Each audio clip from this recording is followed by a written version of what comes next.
Hello everyone, today we talk about how to start a doctoral research as part of my series baptized as PhD Tales, and I haven't updated it very often because I noticed that the audience was not so interested in a way, and I don't understand really why, because I made other videos along the same pattern and fundamentally they all fit in the broader say temper and measure of considerations and of my historian playlist that instead people like a lot. And so sometimes I feel that there is some sort of distrust towards the idea that again we should improve the world through educational capacities, and everybody tends, say, to just instead maintain their own standards on the ones they are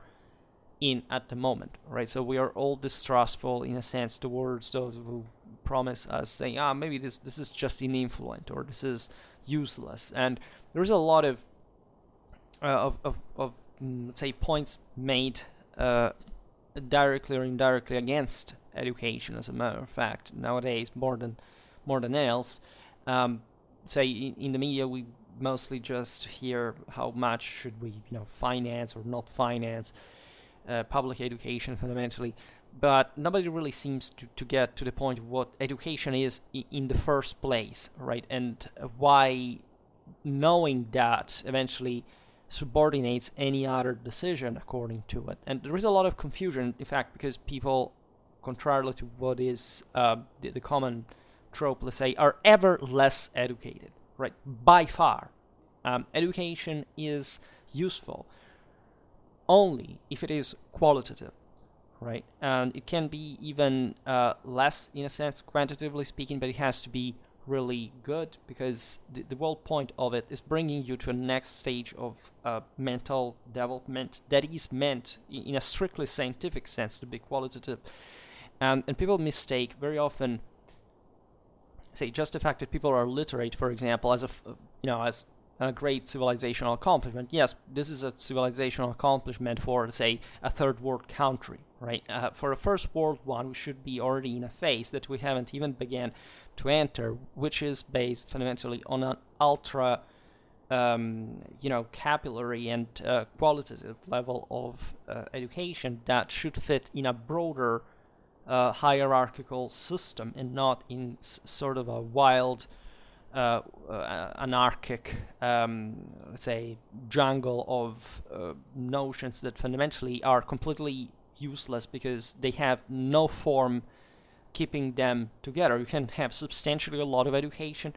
Actually, there is also a problem of over-information nowadays, and that's why also talking about PhDs is very interesting in this regard, because you realize that great part of the educational issues we have today do derive from the fact that we cannot orient ourselves anymore, and this is absolutely not, among the things that really matter. Any good news, right? I think that most of the political problems and moral and scientific misery that we witness in the world today derives exactly from this, right? Not from the fact that we have just injected magically some sort of educational level that we can't even understand the broader purpose of, right? There is a broader philosophy of culture and of science that reflects, even in a cognitive sense, on say along the patterns of good and evil, right? And so in this deep moral intuition regarding the the non-obvious linear increase of, in fact, moral quality on the pattern of education, because there are different stages, literally, and sometimes it is really better to have somebody who's really, be extremely distant from education in the first place, because it's not ensnared already by the absolutely perverted in fact, notions that they could acquire otherwise without any control, right? Our educational system currently has a lot of substance. That's why we measure literacy levels, etc. But in terms of form, it has basically nothing, right? There are some educational systems that work well still. I think that I went through, let's say, one of the at least the most functional ones. Still, and I think this was beneficial to me, but I always criticize it as well, and because I think there are specific things that do not work accurately. So if you reflect on the broader needs, of course, of our world, you cannot just content yourself with the standard that we're witnessing, right? That is a positive thing in, say, in absolute terms, but in relative terms may not still be enough, and actually could trigger other problems that we haven't concretely addressed. But I think the broader mood is the general distrust, in fact, that derives from, let's say, that exists toward education exactly because of the unaddressed consequences of this wild, unrestrained, so-called, in fact, literacy more than else. And I'm really talking even about more advanced knowledge, right? The idea that somebody can study, at least throughout all high school and even getting, this extends also to university. I'm the first person who says that titles do not per se always correspond to the expectations. They are, let's say, without them, by experience, I've seen that there can't be any wishful thinking. That again, there is no magic wisdom that the common person has without a structured education. And we should stop thinking that the average person's opinion are fundamentally anything relevant, if not for the immediate damage that they can cause, because in fact they don't have anywhere to stand, right? And that's where the most brutal element of the people, of the masses, really can become very violent at the moment, but not really achieving anything. And historically this is pretty evident. So everything developed civilizationally through a much more gradual path that, however, witnesses the necessity of ever more concrete forms of education, right? Which doesn't mean to sclerotize them or to make them doctrine per se, or that they shouldn't be subjected to criticism. And very often in this dichotomy, again, in fact, the main problem, what it is that the average, the commoner, doesn't get the balance of this all, right? Because the real point of, in fact, of our moral scientific culture stands exactly in this balance. And of course, if you haven't even gotten into say to those limits of learning and knowledge, you can't quite know what that actually even means, right? It's just with politics. People today do not factually understand what are the measures of politics, of war, of society, of states. They just are fundamentally taken over by some sort of broader paranoia and irrationality and emotionalism, and they don't even stop to say. Before, people would complain, like in this form, they were at least trying to act tough in some sort. At this point, there's not even that. Like, they openly admit their own weakness. We have reached new stages of basically of disappointment, disillusion. And then there are those that instead still think that, no, we're doing everything fine, so we shouldn't complain or bother. That's not a realistic way to address the issue either, which is, of course, much more complex, as I will hopefully picture today. But always with a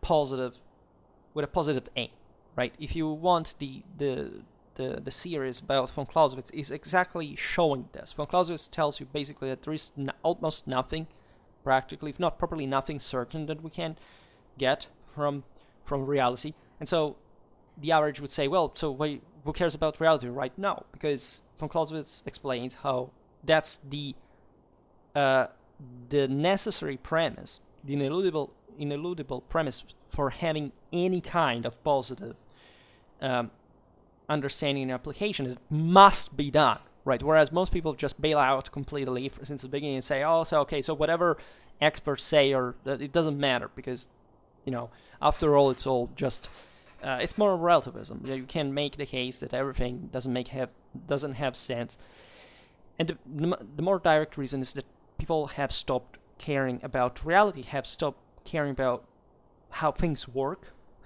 concretely, and they just don't care, right? They're too lazy, they're too unpressured, right? Even when they're in moments of crisis, fundamentally they're spoiled to the point that they think to be in a condition of martyrhood, They need to go paranoid with conspirational thoughts, etc. Because the truth is that, again, they're lazy, spoiled. They're by far much richer than their grandparents could even dream to imagine. And they don't understand that. They don't have measure of that. They don't have measure of history. They don't have measure of knowledge. And so that's the reason why we should stop even frankly caring about what they think, and we should simply coerce them in a certain way to be disciplined and trained, and really brought, as it's always been done civilizationally speaking, whether you like it or not, to a next stage, right? And this should be done, however, but like there are, in fact, specific historical reasons why we arrived to this point. But again, the challenge, as I was saying before, that we have met recently with, albeit absolutely predictable, this channel starts being old enough to even have predicted some things in this regard, is a new challenge. Like, we have never addressed it at this scale, right? So aside from these digressions that, probably are also, but I like to be to sound antipathetic on purpose, because otherwise people will not understand. You have to be harsh with people if you want to have any civilization. Otherwise, we're done for, right? And we know that the materialistic side takes over if there is no spirit in people. So it's always their fault, because at the end of the day, it's always their spirit doing the thing. And that's the reason why I think there is literally a level of quality of opinion that is virtually insignificant from an individual point of view to be taken in consideration. Aside, again, the masses, and that it's a form of friction. At the end of the day, it's fighting against laziness. It's something that we come to grips with every day for ourselves.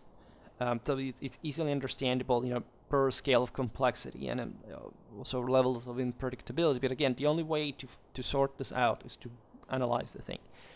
Now, the doctoral thesis, as you know, is a sort of autobiography of what happened when I went into the research. And again, most people, for some reason, are not interested. But it's, to me, telling the truth, in my life, it's been, from an intellectual point of view, it's the single most fascinating thing that happened to me. It was also intertwined with deeply other, just also emotional issues, say, that they had to cope with rationally altogether. So it's it's been powerful, and I sense properly, and as you can also do easily looking at my early videos there, when I in fact had just started the doctorate, how much this thing changed. Okay, how the improvement that I derived from it. That is also a thing, of course, I got through Schwerpunkt in many ways. So you have all the background in the dedicated playlist, PhD Tales. You can see where I was coming from with that, and this is important because today I don't talk abstractly about how to start a doctorate. I'm talking specifically about how to start the actual research once you have already passed throughout all the selections and everything, right? So at this point, as we have seen in the previous episodes, you already know what's your topic of research, what's your timeline for your own work. Essentially you're in, so you're already in a mental state where you're actually quite flattered by it. I should have made a video which I explain how never to lose time in any situation, whether you're at school, at university, or beyond. Like, if you can start working well and hard, you must do it very early. And the only problem, in fact, is that you still don't know what that means. You still don't know what the research is factually going to be about. And of course, you always rush towards the end. This is completely normal, statistically. In my case, it was not just because COVID had closed the libraries, and so literally I know people that had severe problems, especially those that had to actually go in archives I knew anthropologists would have to go in Oceania to research that they couldn't, right? So that was a very big blow. I was shrewd in this sense, and albeit I worked with essentially 13th, 14th century sources, my research was not an archivistic one. I studied, of course, sources from the time, were searched from others, and they are so huge that, of course, you can write an entire PhD without having gone to an archive, which I thoroughly detest, by the way. Even though, I mean, it's beautiful to have a medieval codex in your hands and, seeing how it is, etc. But let's say I let paleographers, codicologists dealing with that, and I just wanna instead maximize that, because it's a great waste of time economically, but especially in terms of time, right? I say economically because theory our scholarship covered everything, but I thought it was a senseless waste of money for something that, you have to write a doctorate at the end of the day. You're expected here at least to write something like 200, 300 pages. I wrote a 700 one. So I just bet on a different horse, and I was advantaged actually by COVID itself, because before that I should have physically gone to libraries, to universities, etc., to literally copy the various articles. I normally go there with my camera and literally make hundreds of shots. It's very useful in many ways. But fortunately now, since then I have full access to everything for free. I try not to abuse of my, the librarians of my department, but they're very kind, and they know I work with this stuff, and most other people don't really ask even about it. This is the paradox of it all. Like when you're in this type of work, you know how valuable that is, and even when you're still writing a master thesis, at least for me, I still didn't understand much of it in the end. And I think this last detail is quite important, because I've never been a particularly let's say open, let's say relationally, a particularly engaged person, right? To me, any time at university spent physically at university was wasted. Like, of course, I learned many interesting things in some lessons, but nothing that I couldn't learn from the books that I could consult. And of course, there is also a relational dimension. It really matters.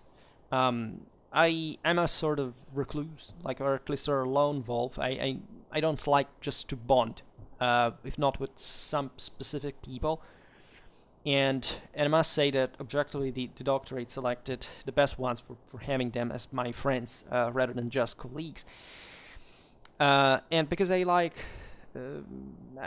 never like to consider myself as an intellectual. I'm repulsed actually by that. But at the end of the day, I bond intellectually. Right. I can be sociable, but mostly I'm silent, which may seem strange for you, but objectively also one of the reasons why I make these videos and why they're so long, aside from the fact that I just like to explain things, is that I don't talk much at all, right? And the question is, generally speaking, that I don't like to waste time for useless things. And as a consequence, however, this is the downside of the story, is that I realized that some of my colleagues, the ones more or less are the same, were same year, we do the same things, also during the university years had consistently frequented university for academic purposes. Of course, they lived out there. These are people that are perennially out, right? They don't like to just stay without company, right? That kind of person. And as a consequence, they would stay all the time at a conference, right? They offer buffet there, and so they also took the chance of eating for free, at least at lunch, and but when you get in that kind of environment, you objectively start learning a lot of things. Especially, in those years, I was reading books where these people were listening to professors, to scholars in general, and that is a very different type of background that can influence your doctoral path, because from one side you're exposed to essentially what the most updated historiography is discussing. In general, it doesn't even have to be your specific area of interest. In fact, the people I'm talking about literally would follow everything. Right? These people, again, if university is open, they would find anything to listen. Right? It happened to me only if I had 2 lessons distanced by an hour. I didn't know what to do, and I didn't find anyone to talk. I would just enter a random classroom and listen to something. Right? I remember once, which we never thought to do. I sat there. There was a history of fashion class. Interestingly enough, these classes are populated overwhelmingly by girls, and also much prettier ones, telling the truth, and not just for aesthetical artifaction than the other ones. I can say the history ones are terrible, and they all have their character. Just a very few men, and oddly enough, they were just effeminated ones, and maybe not so ununderstandably. And it was even actually interesting because it was talking about, you think, a history of fashion. What the hell do? They were talking about, economy in under, in fact, sanctions during World War II. It was pretty interesting. As a matter of fact, there was nothing about real fashion about it. It was something, and of course, I was not interested in general. Because my mind, that there is some kind of psychotic behavior in my way. When I stay at university and get bored, since school, I start drawing M16s, right, and explosions and things. So I have that thing perennially going on in my mind, and that's quite interesting in a way, probably, and disturbing for some people. But that probably explains also why I do the things I do.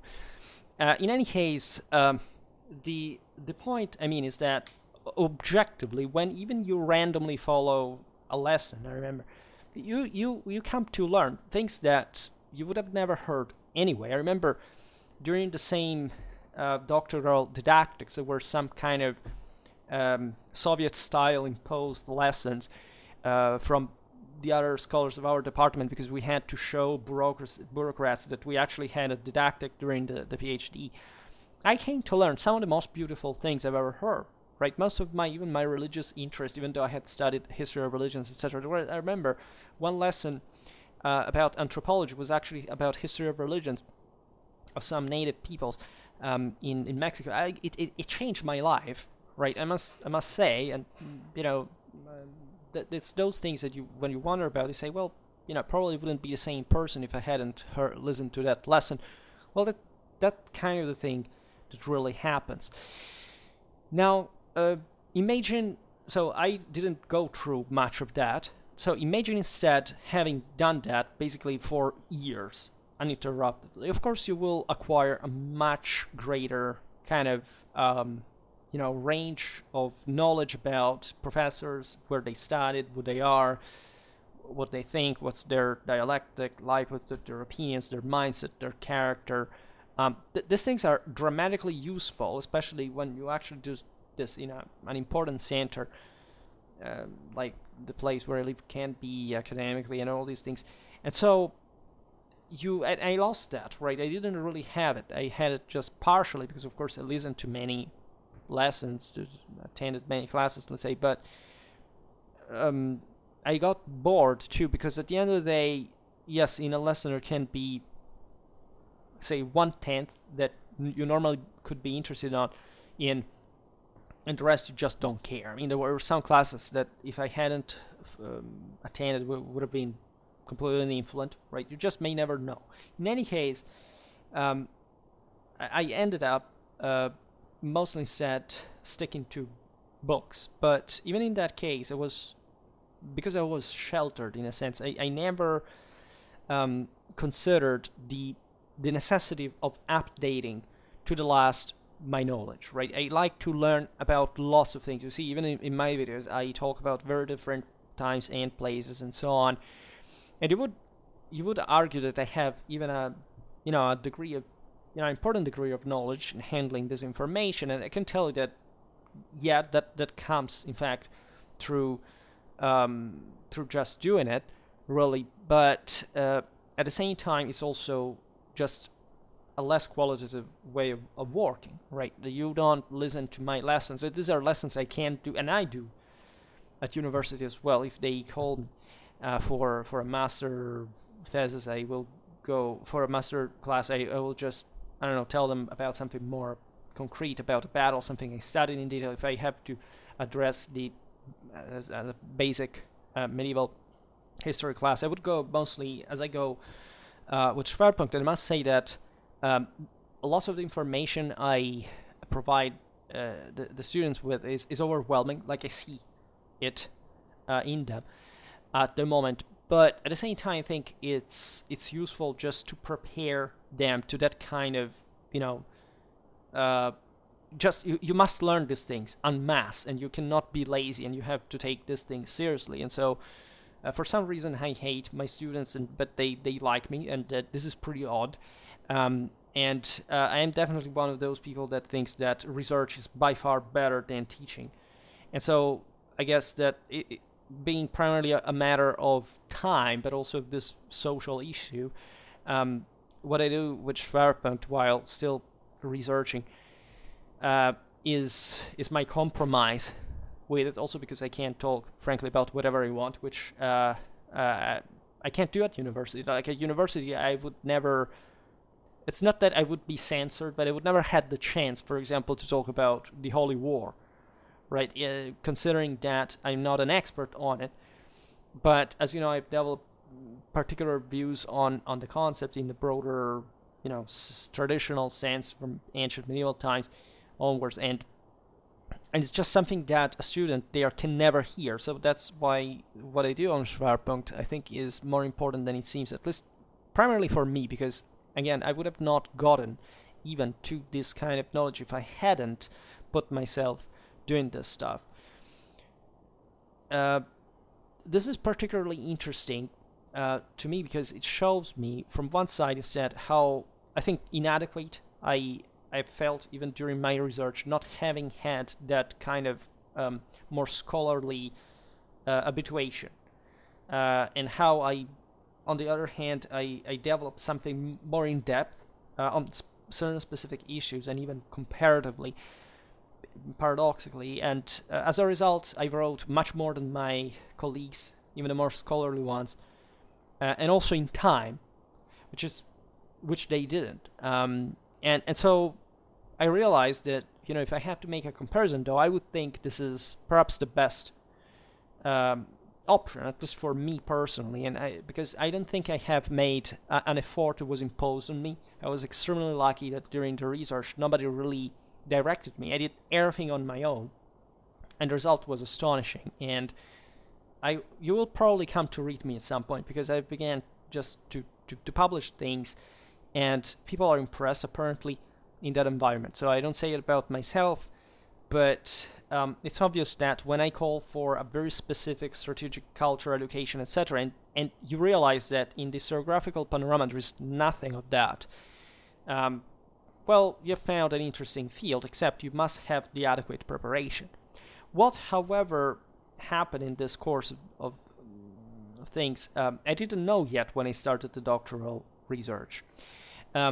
And the truth is that while I had actually a very clear idea of the problem that I was addressing from a strictly military point of view, because I had gotten it right even before I made the research, I knew what I would discover. It's just that I didn't know I would at the time, and I was actually insecure about it, because I said, I set myself these goals, and of course there were certain broad goals that eventually I scored in an even broader sense, because I didn't think I could work so well like I did with the sources and the studies. But I was lucky in that too, and it didn't depend quite on me. I actually lost 1 year in the process of not knowing exactly what I had to do. And this is a problem that you will not solve by yourself, unfortunately. Perhaps having gotten out there at those conferences, etc., had provided my colleagues with a broader idea of, for example, how much stuff is published, when, where to check it, whatever. this wouldn't eliminate the problem that is proper of every PhD student of having this enormous difficulty in actually gathering all the entire information existing on a given topic. I would say that today, in the 21st century, it's become virtually impossible. Like you, in order to cover literally everything that is being written on a given topic, if you want to make a serious research, you should write a doctoral thesis only about the historiographical background. And I'm not kidding. That would be also an excellent exercise, and this is perhaps also what I think the universities should teach students, instead of, let's say, making them some tiny customized, say not even customized, unfortunately, but in a sense, very narrowly topicked, let's say, and it's not even a word, but you understand what I mean, exams, and then pretending that serves as method. No, there is a broader method that is not just how to quote correctly, how to write a bibliography, citations, and so on. The really important thing is doing that, but also actually telling people where to search for the information that they really need, which is, at least in my experience, it was actually a good experience at university. I never was really told, right? When the professors made a great effort in explaining us certain historiographical concepts, but they would skip, let's say, the part of how those concepts had come about, or where would we find information about this, or how to know that there's been an historiography. You don't even need to be focused on single names or of figures. Like, that happens over time. You start discovering authors and you start knowing them, etc. But the problem really is not, again, discovering them. The problem is that there is no time. Like, the amount of authors that you need for writing and their work, so their bibliography, to write a doctoral thesis is enormous. You don't have factually the time, not even in 3-4 years, to, say, know each and every one of those authors and saying, okay, I should know where this person comes from, what's the deal with his work, why he wrote about that in that historical time or whatever. This should be done to have a very good historiographical education as well. That helps dramatically, and that helps also, in fact, knowing where, reading simply bibliography after bibliography, and therefore going fishing for the various information that you need and reconstructing more or less the picture of how much is being written really about the given topic that you know. But all this, again, before the research, normally doesn't exist. I don't know whether this was a problem of my own academic background, my country, my educational system. I don't think abroad they actually know much at all, because I've seen, especially in terms of knowing what's being written in other countries, there is no historiographical awareness. It is true, for example, that in the Anglosphere there is much more reverence attached to scholarship, attributed to scholarship, meaning that even the sources sometimes are looked upon with suspicion, saying, "Oh, what the hell are these sources? Just a scholar, the great genius that is able to interpret them for me." I come from the reverse background. Actually, we think that here that sources, of course, are. It would seem banal as a statement. I mean, not saying that in the Anglosphere this is sources are not appreciated, but in a sense, it literally depends. This depends on even on the differences that existed in medieval Europe, right? You would be surprised by that, right? It depends on who wrote in certain countries, where, how, and why, and so what kind of legacy it maintained regarding the type of the reliability, in the attitude at least toward the reliability of those given sources. So it's a very complicated thing that you discover only when you start reading also other works. I must say myself that I have a huge depth towards the Anglosphere, because I mostly, like, my military education derives mostly from a method that was taught to me, but most of the information and the works that I read every day, and are fundamentally English works, right? Even more, yeah, but mostly and also narrowly, because I don't study also too many other mm, languages. Let's say I know how to speak some of them. In Europe, they're not a problem for me. But let's say, for example, the Anglosphere is the place where the new military history began. So it's obvious that I would also look in that world more than another. Sometimes maybe missing other good content that is written elsewhere. So this capacity only comes when you actually get in the depth of the historiographical issues, but also in the depth of the research itself. So for me, when I began the research, I didn't know exactly where to find this information because I had never had that experience before. And my research was overwhelmingly based on chronicles, but really many of them, which I had the luck, again, as a personalized experience to studying that guys, etc. But I struggled to, in fact, I had all these sources, but I didn't have a historiographical background to interpret them. I was doing something extremely dumb, that is to say, I was trying to reconstruct a history of a single place just by using a couple of chronicles, and fundamentally I didn't even know who ever wrote a history of that place or which one I should use, right? And I thought I could go just by adding chronicle over chronicle, and I didn't know that there was plenty of other sources. There were other chronicles mostly, but also some archive stuff, etc. So at the beginning, I really lost a lot of time because I collected a lot of information that would be useful later, but just, let's say, like it was 1 to 100. And instead, I ended up finishing the research, having done that 100 with all the, let's say, the necessary amount of historiographical support. And the reason why I did this is that I discovered, even though I had it under my nose since the beginning of the research, a book that I was extremely lucky for, because it was basically making the entire story of the entire region I was studying. It was written in the 21st century by a guy who was not even a historian, but an engineer, but that was very passionate in history and that had always been reading the history of the 14th century, made basically an entire story. It's thousands of pages long, all digitalized, by the way, and indicating something that normally studies do not do, actually, the actual sources at every single damn information. I mean, it was crazy what this person did, and without this person, I don't know what I would have done, right? In fact, my research had much more humble, modest targets, objectives, and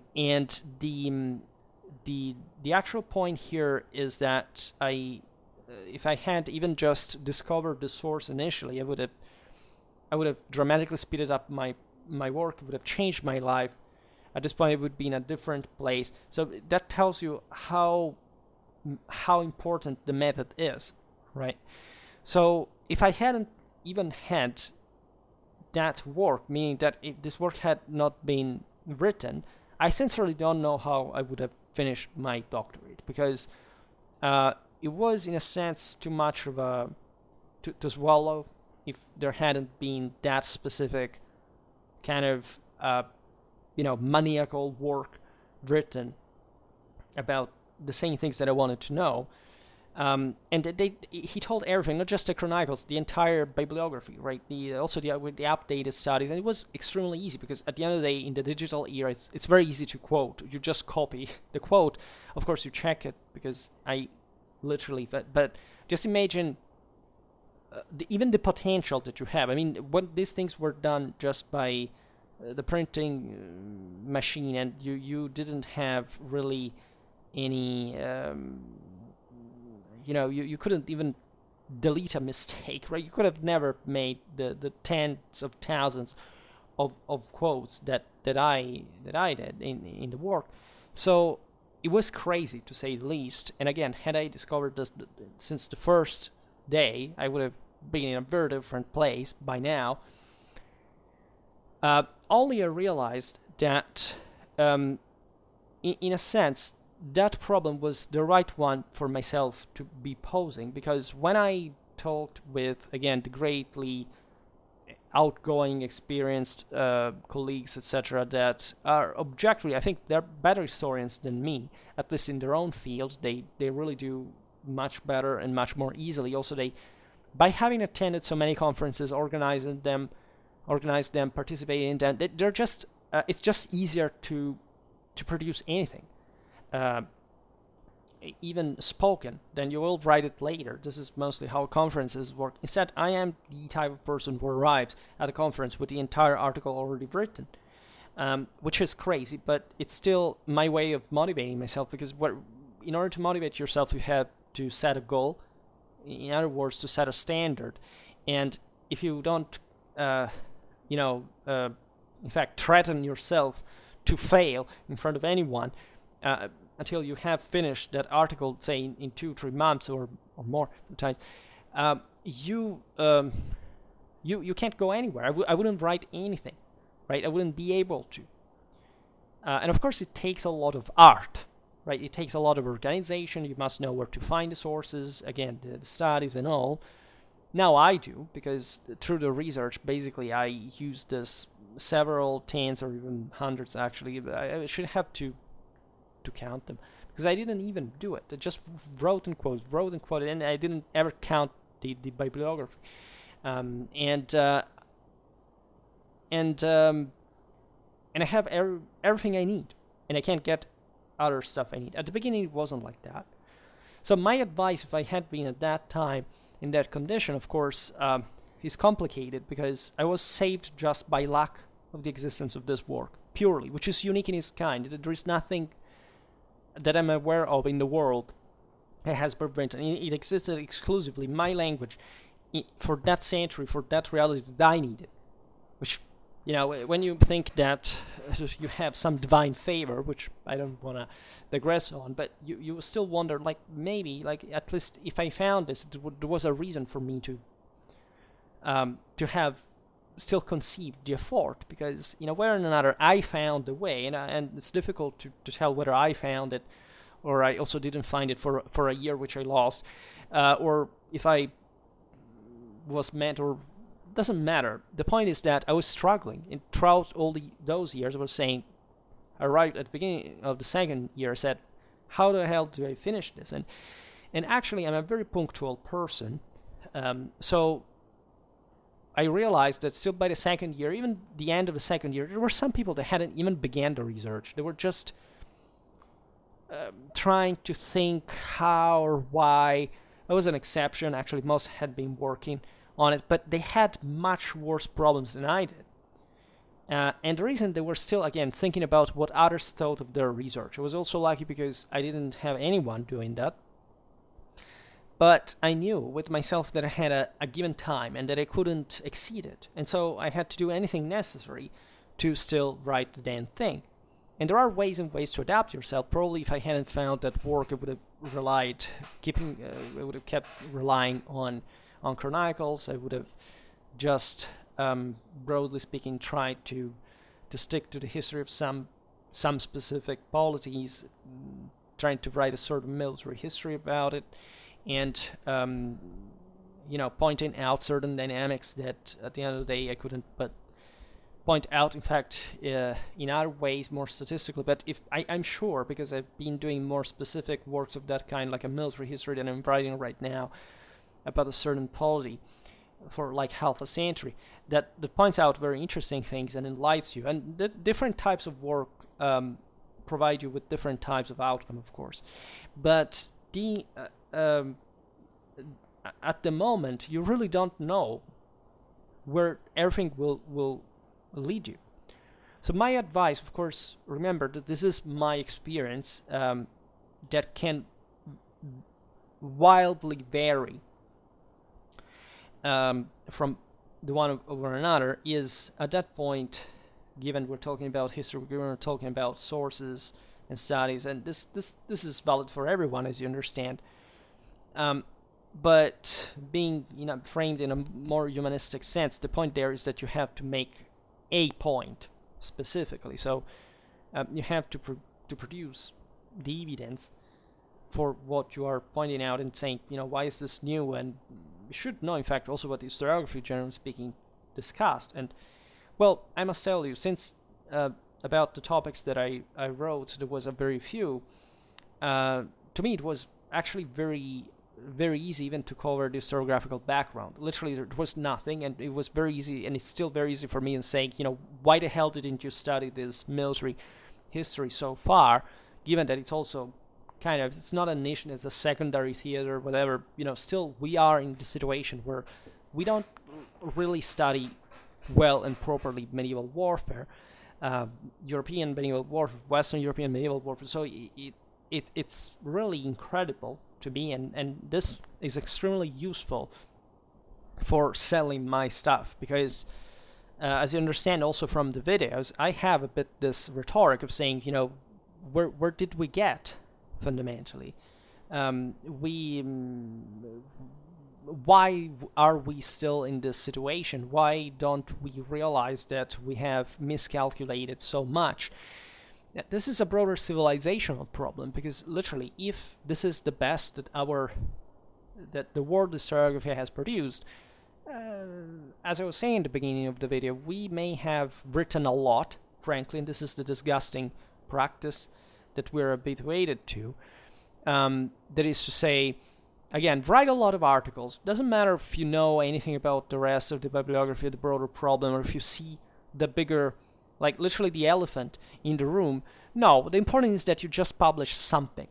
This is not an intelligent way of dealing with science and culture. It really ain't, right? It's frightening.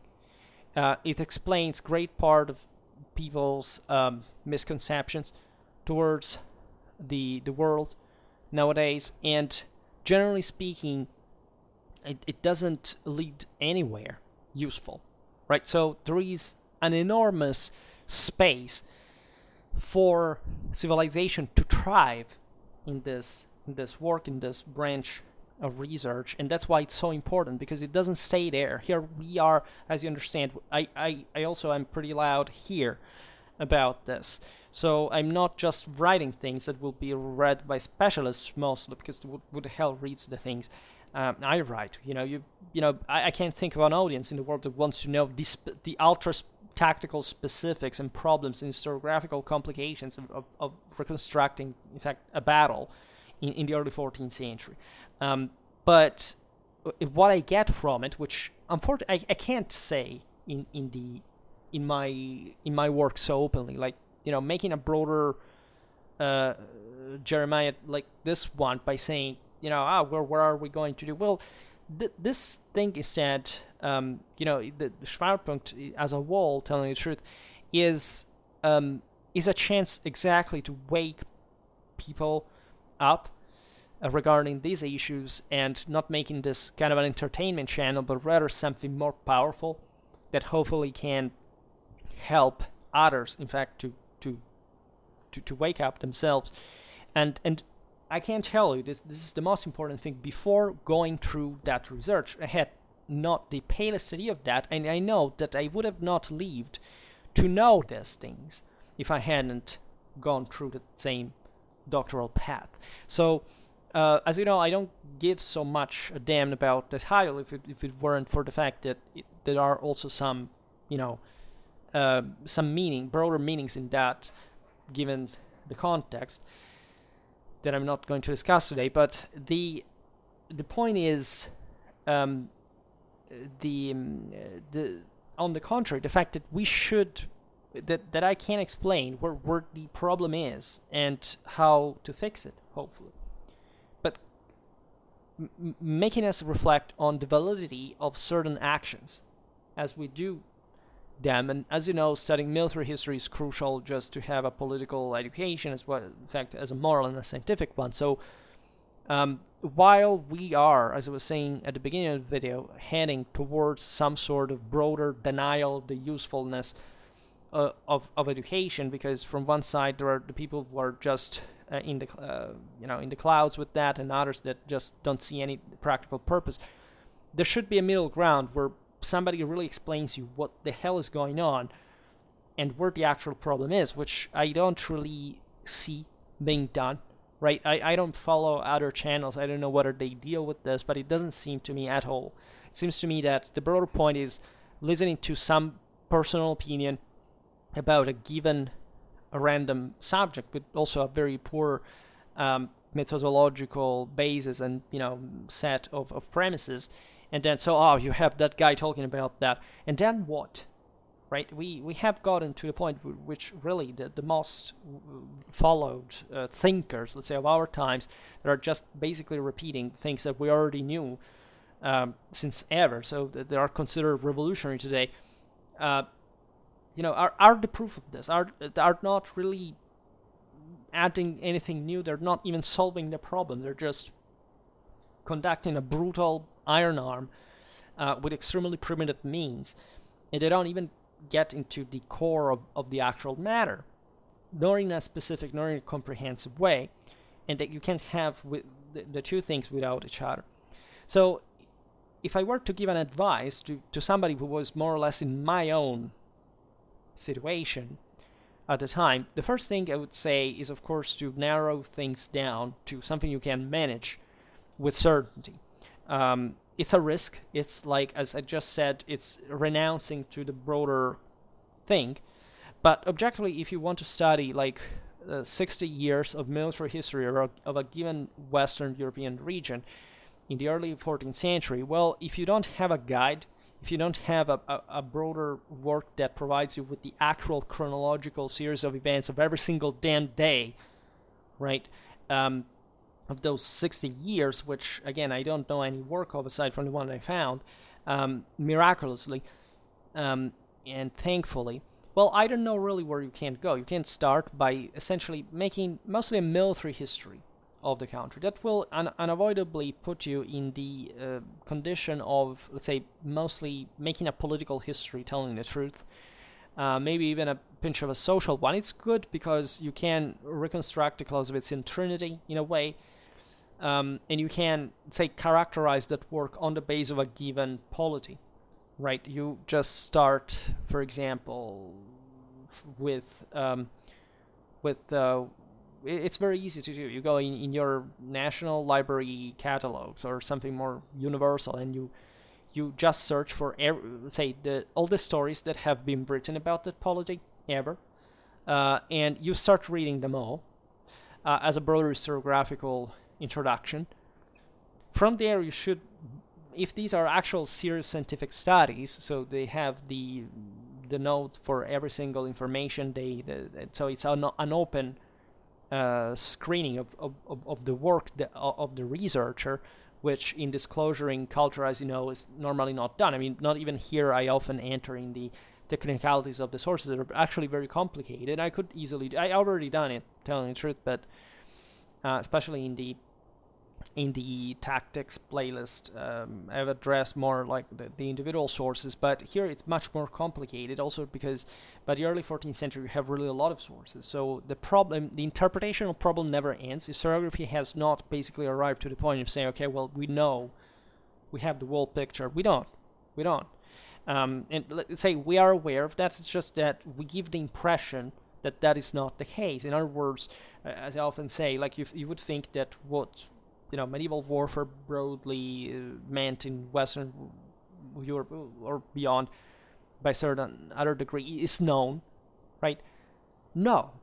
To this point in history, we haven't basically framed it completely. It's a great challenge. I'm not saying that it's possible because, as I just said, covering all the sources is impossible to say, but having at least gotten to that level of advancement to acknowledge basically, which the thing I do, because I have that specific cut and interest, by the way, in terms of realizing that we just looked a bit here, a bit there, but we didn't go around, we didn't try to dimension the whole thing perspectively, comparatively, diachronically, is not sad. right? And because mostly scholars also very often don't have the interest of saying it, because it's against their interest. They hope they can discover these things a tiny bit at a time, so they can keep writing original articles till the end of their existence, and profiting and making a career out of that. So very often that is in function of the career, not in function of trying to discover the thing. And this is painful, of course, but it's if you look at, in fact, at the rhythms, it's also understandable, but it's unjustified because the rhythms are breadypic, right? If we were to await historiography to wake up altogether about this, about military history tactics, we would have to wait even a good century. I don't think that in a century we would have even approached the problem correctly. Like, we have a method like the Clausewitzian one, and still nobody uses it. We have or at least they use it just in certain other fields, mostly also without a specific competence about von Clausewitz, nor the language, nor the broader meaning, without even studying military history, as a matter of fact. Von Clausewitz is studied in strategic studies, of course, but what are strategic studies actually? Right? Who does actually perform them? How do they actually work methodologically?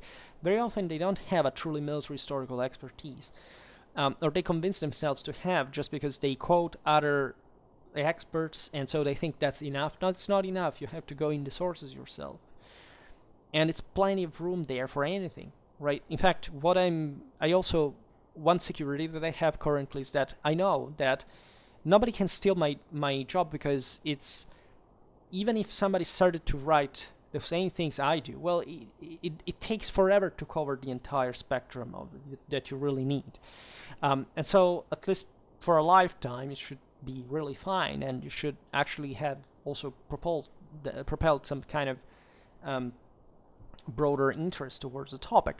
So, as you understand, everything is more complicated than it sounds. In any case, as I was saying before, you should, again, get all the bibliography. Hopefully, this should happen in a year time. The problem about that phase is that you may misunderstand, in fact, what it means really to research eventually those sources, because you can't say, maybe you pick 40 books, right, to make this research, which are very few, telling you the truth. My ones were in the several hundreds, I think more than almost 1,000, and mostly they are articles, by the way.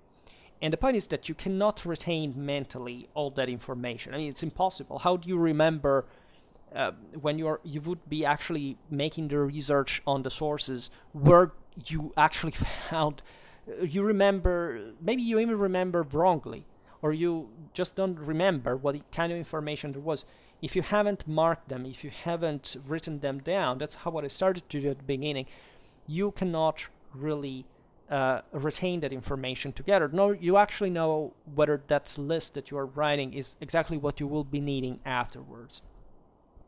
A reason for which what I actually did later, when I had all the sources, and it was dramatically advantaged, because again, for every single event I had all the sources, all the studies for every single event. You realize that how lucky that was. Like, it's incredible. Normally nobody works like that.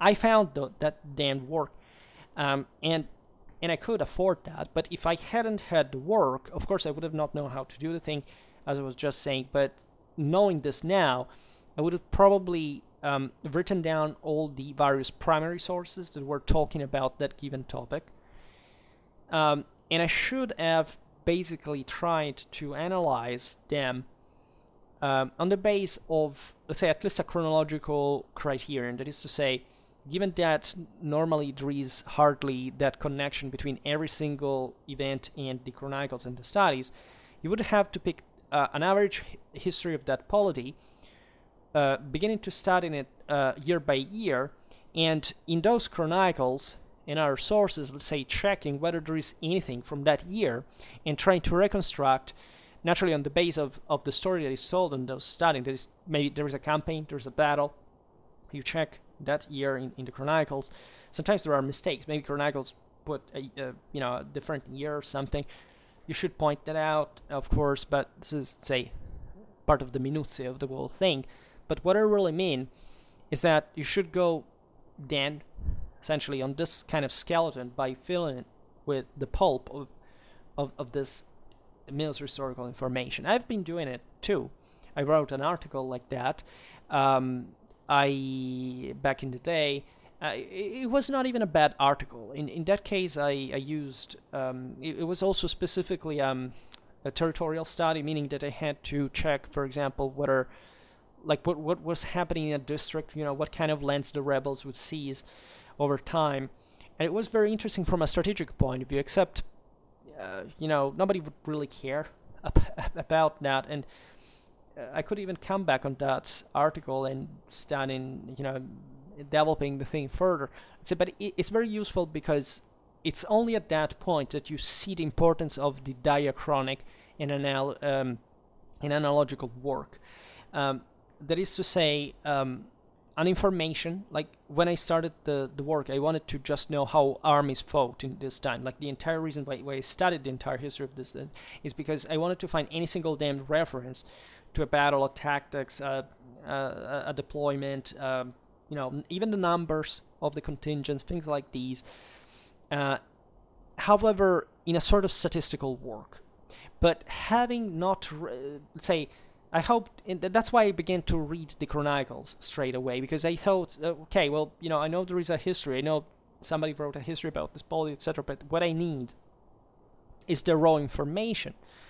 That was a bit too raw, in fact, and the interesting thing that, of course, I couldn't reconstruct from the chronicles, because historiography has been doing it for centuries, since basically when those chronicles were written, is to know the broader study of that reality. And very often, you don't even have something like that. That's risky. In fact, I thought to stick just to the most famous cities, etc., but even because smaller ones or smaller polities in general are, let's say, maybe there is not a story about them. Maybe there is, but it's fragmented. Maybe there is an author who wrote about a specific aspect of that thief story, but I don't know, in 6 years, and then you don't have anything for the next years, and so it would become very complicated, right? So you would just have to go roll just like a humanist back in the day, just using the chronicles in a very primitive way, when you should have known, again, how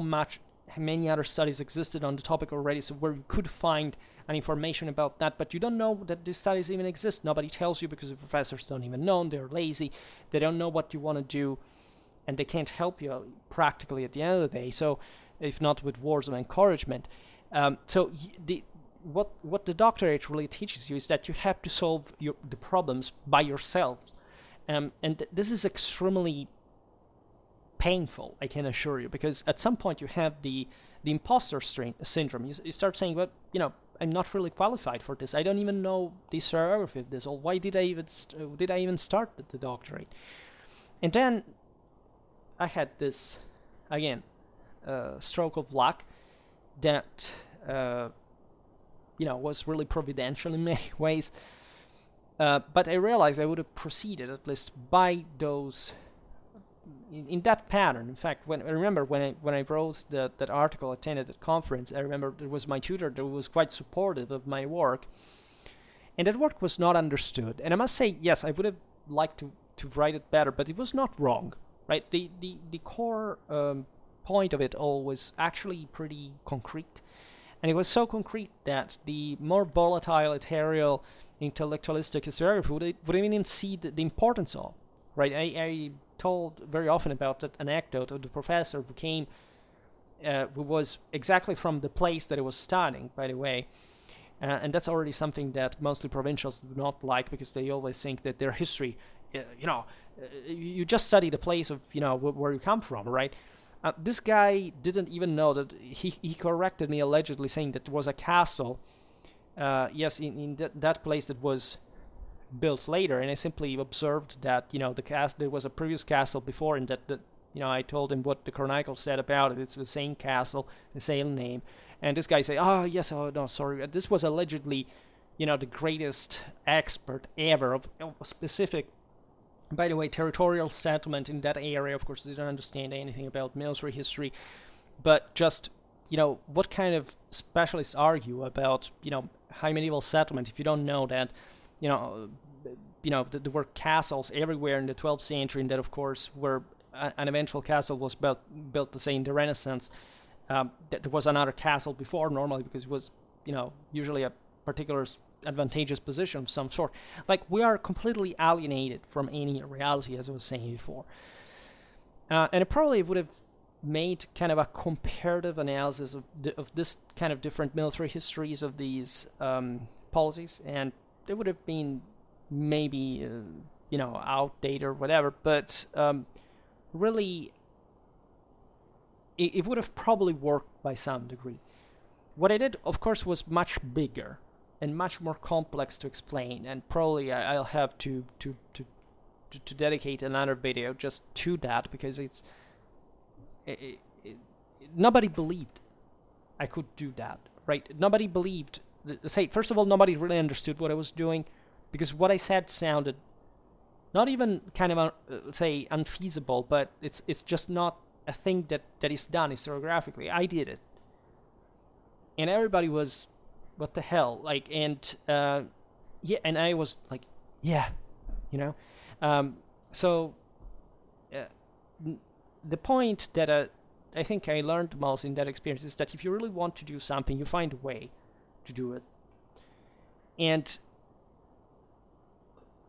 luck will help you, right? For better or for worse, because it will point out how much you need it, first of all, but also how bad luck can get, but say also how good it can, and what's the measure of that. So if you don't really test luck,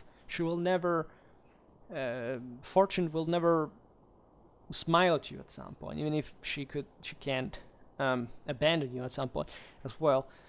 But again, if you do not even go out there and try, you will never have fortune. And that's the crude lesson that I learned there. I must say that in this regard, what I could do at the beginning was also being more, in fact, what I did concretely, the first year I lost time because I just said, okay, well, I will read all the chronicles and take note of what I find there. That was very risky for one simple reason, that one single battle, for example, has multiple sources, right? So, of course, you must need a study about the battle that tells you the entirety of the sources. I made a mistake, for example, in my doctoral thesis. That is to say, I didn't consider the existence of a Renaissance, of a humanist fundamentally who wrote more than 1 century after a given battle, essentially inventing. Now, I will not explain it in detail, but it's a very important thing, because I was habituated to work with Renaissance authors, except this guy, and they normally write their stories on the base of the sources of the 14th century regarding those times. But they mostly just copy that, right? Sometimes they add something new because they knew some source that eventually went lost to us they had instead. But most of the times they're just accompaniment sources. Like they just don't add anything new. You just use them to comfort the information. There are a few, by the way, compared to the mass of the sources of the early 14th century. The important there is that this author claimed to have a very special witness for that battle that he knew through a letter that was not written, in fact, in any chronicle. Only I didn't know about this because I hadn't read enough historiography, and I basically wrote the history of that battle at the end of the 13th century exclusively on the base of the contemporary sources, ignoring the humanistic one in that case. And this ended up paradoxically not being a mistake. Of course, it's something that you do not know historiographically. I would never publish an article eventually with this mistake. But it provided me with, first of all, I stayed with my head for 3-4 years in late 13th, early 14th century chronicles, so I know exactly at this point what's their general tone and what kind of information they discuss and what they're saying. When I finally read the humanistic source later, I said easily, this author invented the story. And in fact, I made a research, and I found out that this author is likely wrong. He likely actually fabricated. Not the story that he had another source per se, because that's kind of reliable instead available, but that the fact that there was actually any tactical notion into it, of which there is no trace, in fact, on the base of his history, that is actually based instead on still the earlier chronicles, one specifically that we know, and it was normal for those types of sources to work like that. And the problem is that historiography instead had followed that guy in the version of the battle that he readapted consistently and with big problems. And modern historiography never challenged this view, because they never carried out, surprise, a tactical reconstruction based on the sources. Even though there's plenty of publishing about that battle. Do you realize how messed up it is? I swear, it is how I say it, right? Literally, there are lots, like 6 books on this battle. Nobody analyzes the actual tactics of it. Just one does, and basically follows the account of the humanist and says, yeah, well, surprise, yes, the 14th century sources say something different, but, come on, maybe this humanist knew better. That's literally the thing. Just for telling you at which, and this is a battle that is also famous, let's say, at least it's studied also in the Anglosphere. You have probably heard of it, even though it's not an English battle. And it's how it really works. But just to make an example, I didn't know about the story. And now I could write an article about the whole problem. I would probably write other articles on this issue, because surely it will be pretty noisy for historiography. But there are so many other examples. So back in the day, I would ignore even the fact, like, given there are some battles that have really maybe 30 sources. I doubt that by reading all the chronicles that I had at disposal, and some of which I just added them because I found them in a collection of chronicles, but I was not aware whether there were other chronicles. They had plenty of other sources that I didn't know they existed. For not talking about the fact that I worked without even the most updated edition of the sources for a while. And this was a problem, because the last year nothing really changed because the content was identical. It's just that you have to be extremely proper about using the most updated edition of the source, because there may be any philological thing, like a letter written in another way that will statistically not change basically the meaning of anything, but still, if you write in the wrong way, say, this guy didn't have the most updated version. So, because of course philology goes on, and you should also listen to that, and in some cases it was very important, but nobody had taught me how to work directly in that way. So it was really a primitive work, and I must say that I had to restart from scratch in the second year, only when I found that work. And actually, having also tried to convince my professors that were checking my work that I was actually on the right track. My tutor, for example, believed in me, but I think it was an excess of confidence, because she trusted me in the first place, because we had been working together for quite a while, and then it was like a matter of personal trust. But regarding the work, nothing was so clear until the last year. In fact, she didn't even know what I was writing until she read it. And it was immense, by the way. Again, 700 pages. It's enormous. Like, you can't... The reason I will probably not publish my thesis, I decided this year, is that because it's elephantiac. It doesn't make any sense. It's such a complex system. It's actually orderly written.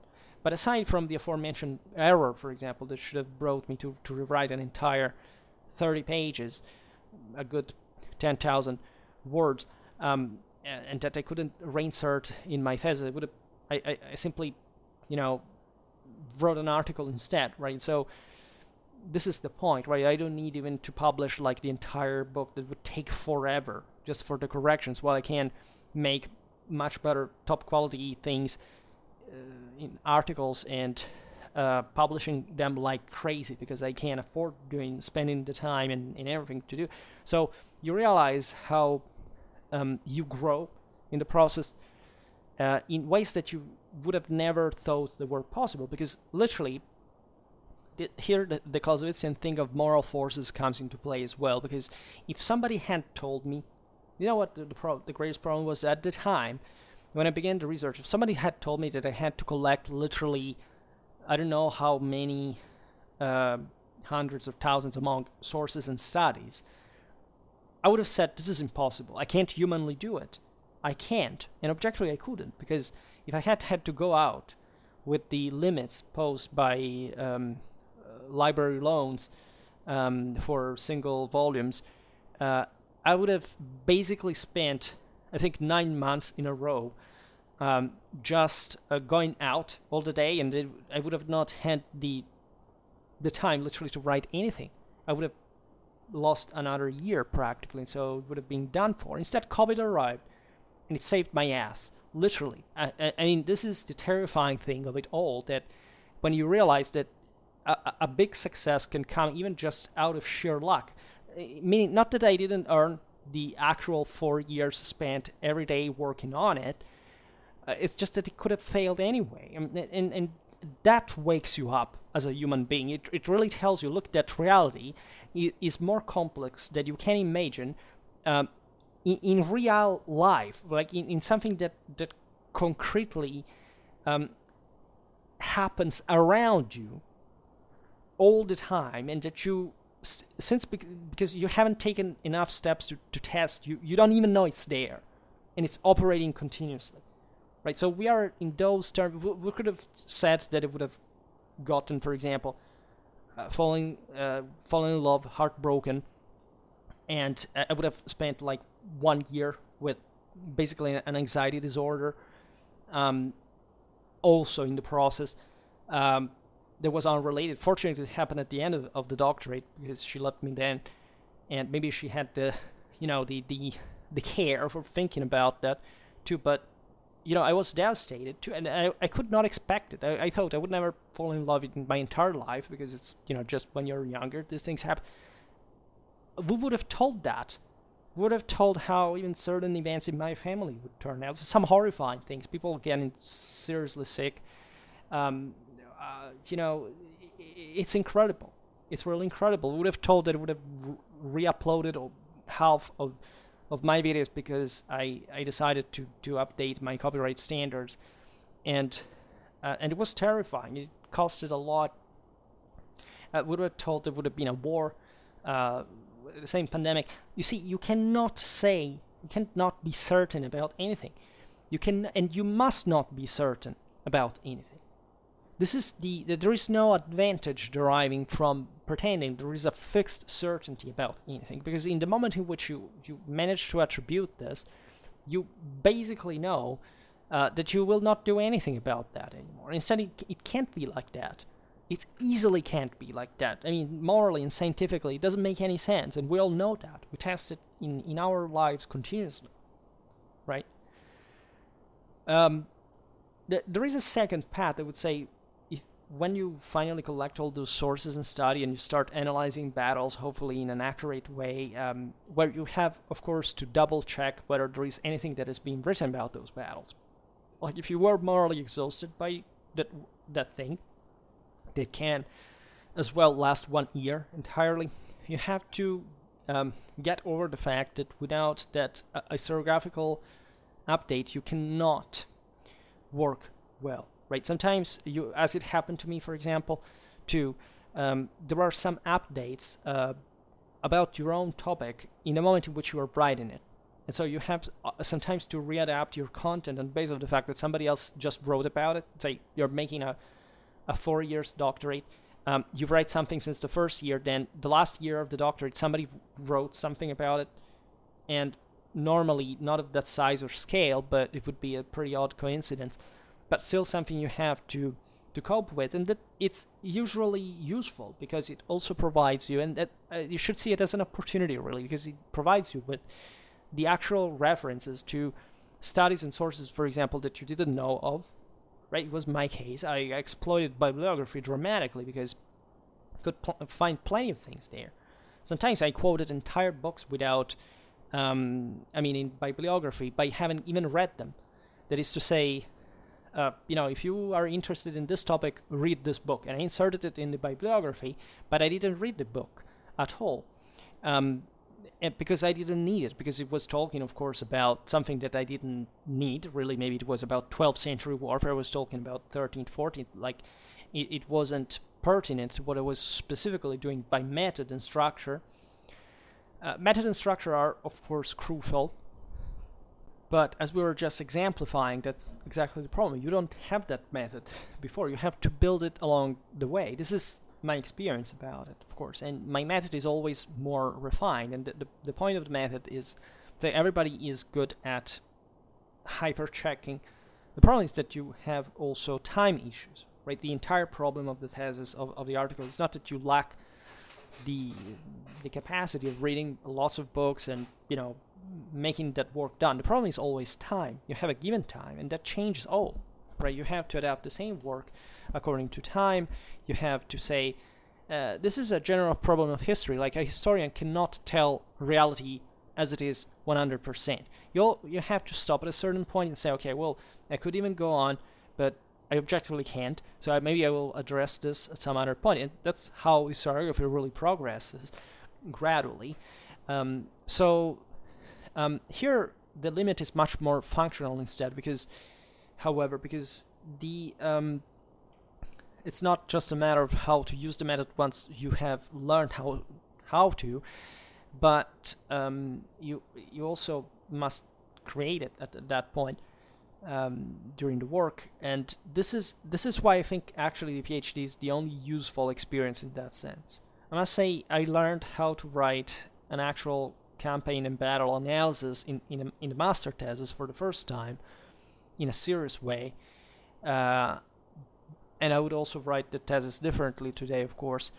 But the only big, precious, irreplaceable, dramatic journey was the PhD. And I would like to stress how important this is. Like, it's a job, first of all. Like, so if you are, many people would like to get into one because they can't get paid, right, with a scholarship. And so there is more than one reason for doing so. Many people, even gifted ones, say, oh, well, no, I don't know. The PhD, it sounds difficult. I'm not really cut. There are people who start it and stop it, by the way. That also happens for many reasons. We will address some other point. But in general, people are discouraged, right? What they lack is the motivation, right? And in fact, this is the entire point, like how to solve problems, how to get, to get through attrition, etc. Is that if you really want something, you go get it, right? There is not a pre-planned path where you sit there and things happen to you for the better, by the way, and you can be eventually satisfied by yourself. Instead, that's basically everything they tell you. That you're special because you're a human being and you're so full of potential and you should be loved and you deserve it. No. This is all a load of garbage. Like, you will never actually make a human being if you keep telling this crap, right? And it must be cut, right? You must teach people how to spit blood and sweat tears. That's the only way to make a human being. The rest is not, right? And it's painful. Like, I remember in the degree, in the PhD, I didn't feel comfortable at all. I was proud. That was a motivating factor. I was proud in the sense that I won this, and I know how hard it was, and how much, also how much luck, as I told you, I had. And so I said, my God, you had this, stroke of fortune, but like, why should you let it go like that? It's like one opportunity in a lifetime in many ways, especially at your age, etc. And I said, well, yeah, I have to do it. And I know what that feels. I know what victory feels, and I want to feel it again. And so whenever I felt agitated because I had this burden, you know how it feels. It feels like you're dealing with your life. Yes, but let's say, one day, I was working every day, but one day you can relax. You can go on vacations. You can do whatever you want. The problem is that in your mind, you already know, you still know that there is this thing looming over you, and it's looming over three years, or even more in that case, because COVID lengthened the whole thing with extension of time, etc. But this thing will not solve it by itself. Like, it's not something that is gonna go away. Like, it's gonna go away. As a matter of fact, there's a whole opportunity, as a broader chance of increasing in value, let's say, on the market. And the thesis will not be written by itself. You have to make this enormous work altogether, otherwise you will not do it. And that's why it's terrifying when you are told at the beginning. You start realizing fundamentally what to measure concretely the difficulties and the amount of work that really means. It's not sitting at a desk and saying, okay, well, today I write this thesis, blah, blah, blah, blah. No, you have, as we're saying here, all this damn work, checking every single damn. So we're talking about tens of thousands of quotes, which means that you have also to reconnect all what these quotes say in one coherent work. It's really a challenge. Of course, you do need a method. There is a structure, so the thing is easily done, more easily than it sounds, in the sense of, say, it's not from pure chaos to one thing. There is a meaning. There is a broader point. As I was saying before, I was greatly advantaged by the fact that even though I didn't know how to do what I wanted to do, that I knew perfectly well what I wanted to do and what I wanted to find out specifically, and why that was important historiographically. So that made it all easier, because at the end of the day, I really knew what I wanted to do. There were people that my colleagues, that didn't actually know that. They didn't even know what they wanted to do. There was a guy, again, at the end of the second year, when I was already feeling pressured because I had barely finished that phase of broader source and studies collection, already inserting them more or less in certain chapters, in certain paragraphs, thematically separated with some ideas in mind, was saying, oh my god, will it take the entire third year? Will it be enough to finish it? This guy had arrived, said, I still don't know how to do the research. And probably he hadn't literally done much, right? Other colleagues were fine, were better. There were very brilliant students there. As I was saying before, there were some. There was a girl who left, for example, but it's because she had. She was actually a full-grown woman, telling me she was older than me, but she had a job, right? And she had other things to do, and also interesting ones, by the way. So I understood her. But that guy, for example, like, how do you get to that point, right? If you are so really, and we were more or less in the same situation, was just slightly older than me as well, but he was still like a kid in a sense. Excuse me, I drink a little. So what I mean is, excuse me, that you must also stick to a schedule concretely, right? And it has to be not just a theoretical schedule. Okay, during the PhD I will work this amount of hours a day. You literally do not know how much you're gonna be working, and chances are more likely than anything that you will hurry towards the end with an enormous hurry, because time will run out. And in fact, the last months of my doctorate were the very last ones, not so much because our government extended the scholarship, and so I had relief. But before that time, which arrived very shortly before, in fact, the end, what should have been the previous end. It was like a rush. I remember the summer before, I was very pressured. I was starting having like I was losing control psychologically. It was very hard to. I never felt like that. I basically never felt like that afterwards as well, because I realized that enormous thing looming over me, like was kind of would have taken over, and I was struggling to defeat it. And in fact, that's how it eventually happened. But it gave me a boost that I cannot forget. And it was very pressuring, very costly. And that's the reason why probably eventually I fall in love with the wrong person apparently, and I felt so badly afterwards. Also because I was exhausted. Like I remember, this happens. It's normal when you are under a great pressure.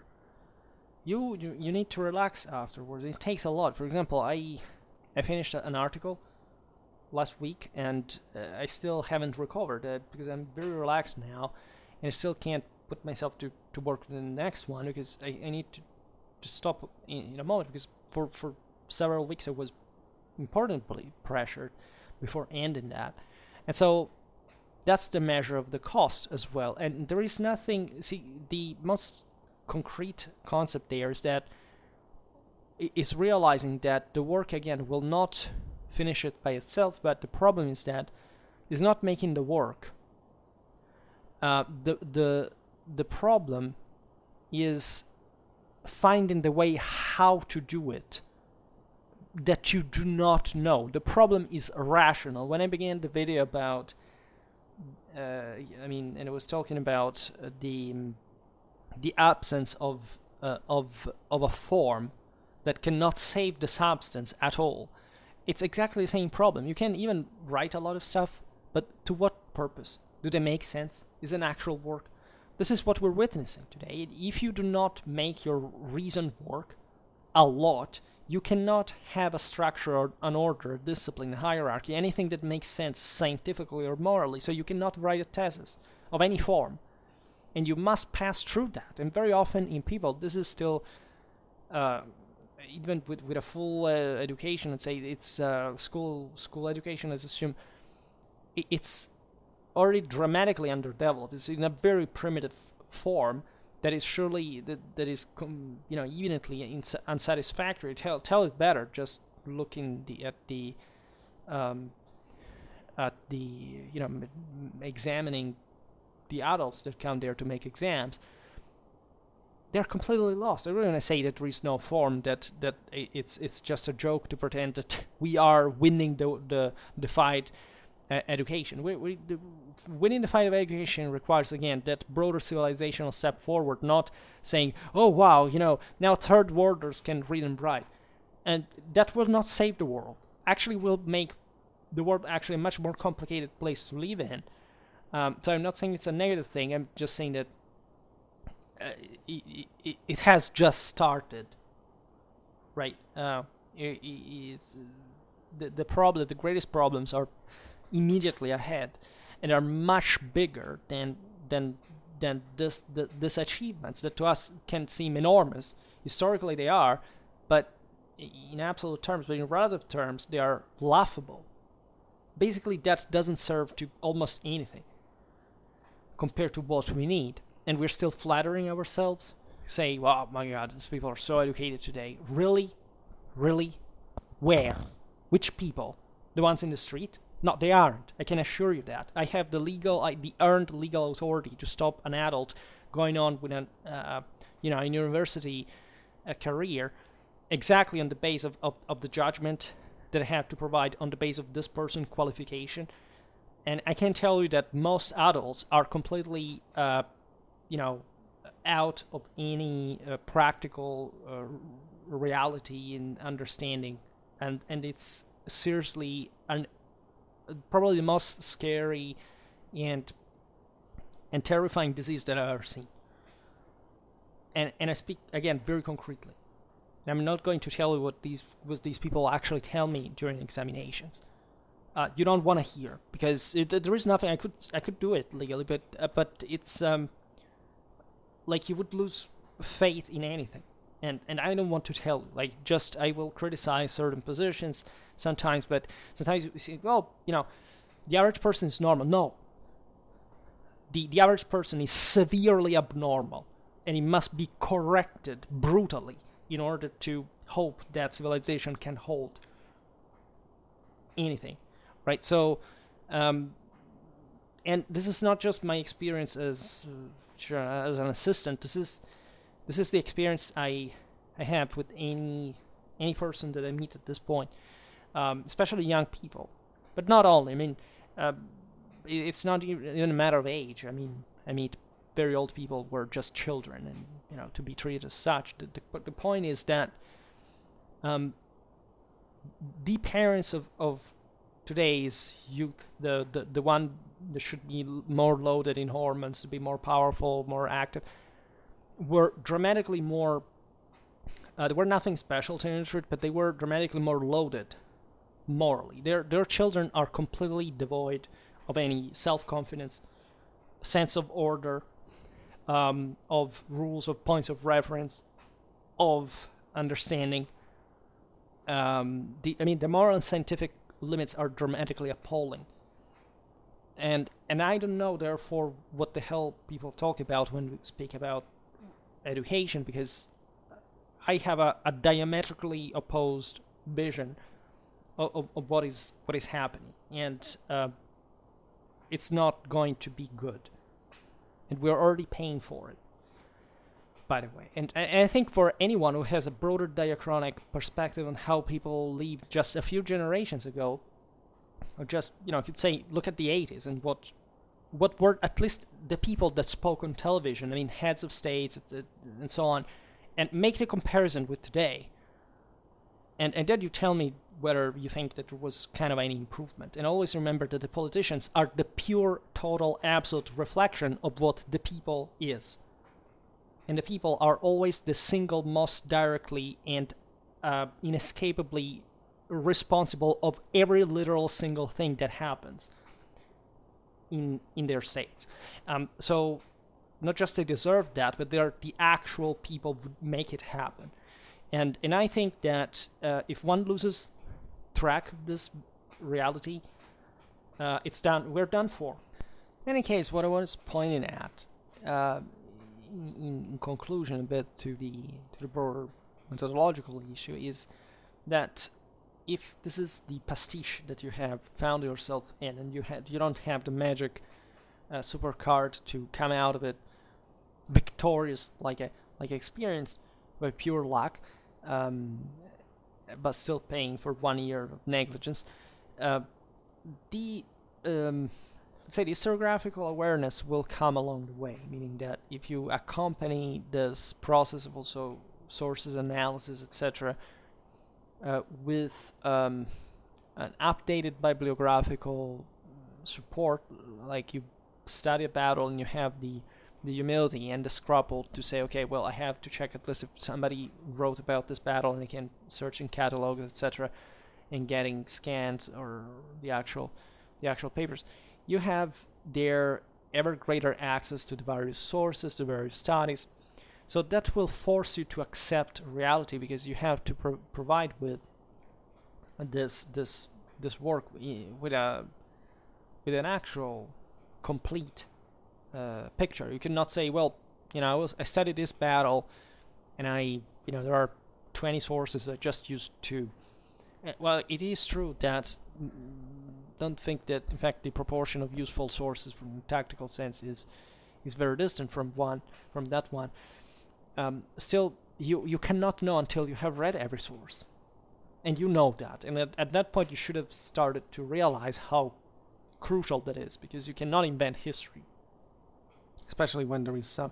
You see, the average attitude is saying, oh, well, I found this source, it's complete, right? There won't be others. Really? Did you check? Sometimes it can be tricky. I'm not saying that it's, as I told you, I also skipped kind of the idea that that battle had needed to be studied, in part also because telling you the truth, my thesis, as I told you, was just also not on the early 14th century, which I had everything, but also the late 13th. So for the late 13th, I just took all the sources and read them and see if there was anything there, because also there is less information that back in time, and I skipped the fact that there was, for example, a humanistic source about the battle, and it was likely the only case, because again, I've read all this historiography about the various battles of the time. There's nobody saying that it was a humanistic source that flips the story in such a clamorous way, quoting such a great authority of the time. It's just an exception, right? But you must be wary of the fact that there are exceptions. You must be curious, like especially if let's say, you know that there is a study that talks about, say, the battle, even in a tangent way. Well, you may want to check, you may want to know. You will always find from the bibliography some kind of extra information to another study, to something can really come handy and useful. It's obvious that you will check it. At least in a broader historical sense, I'd say this, that the general feeling about works is never definitive. You would like always to add something else. And as I was saying before, there is always like a point of arrival that you should get to without, let's say, without too much laziness. The point, though, is that whenever the point is not much even just how much in depth you wanna go by method. It's a history that will make you reflect on something, because the more you put in, and the more you realize the hypotheses basically escalate. They magnify, because all the various hints that are added about something you may want to check. If you are trying, for example, to make sense of a battle, and this battle, as you reconstructed it, has still some obscure points, and you're the first one who's saying, we don't know why this is the case, well, that's not a good indicator. You could always answer that question, because behind that question there is very often the fact that you didn't read the sources carefully. In other words, you are telling to yourself, even if you're unaware of it, look, that there is here something that doesn't work. Check it, double check it, triple check it, and you will discover, in fact, that most, especially of the hypotheses that we make, are unnecessary in when you actually dig in the details. Because if you dig in the details, you will have all you need to rule out certain hypotheses that do not stand on their feet, and you will simply end up cutting a lot of text that was unnecessary at that point, that you still wrote about, and that somebody else can read and say, oh my god, how undecided and insecure this author is. Why does he make all these hypotheses? I mean, why didn't he check? I didn't have time, and you didn't objectively. Would have, and it takes really a few, right? Any hypothesis, if it is worth pointing out, it's also, let's say, something that you can explain yourself, or you can express a judgment about. I think the definitive point, of course, given that in history you cannot find everything at the end of the day, because we have to accept, of course, the fact that there is no, no ending point. If there are no sources, fundamentally, nobody has ever found them, and if they don't say something clearly, you just know that history is based on a series of theories. So if you arrive to that point, still making an hypothesis is worth making, always expressing your own judgment about it. And I think that's important, because it can comfort your own theory from one side, but not in a dishonest way, not just because you should do that by default, but just because the theory that you're expressing should be coherent with reality, and so it cannot be just either one thing or the other.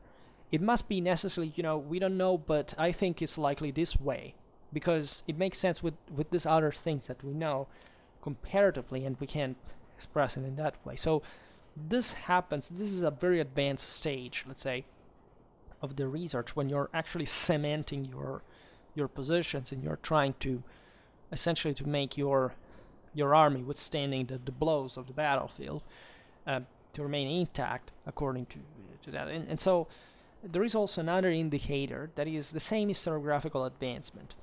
I mean, if historiography has, for example, not entered the details of a battle, it seems very difficult to explain, and nobody objectively made the effort to explain it.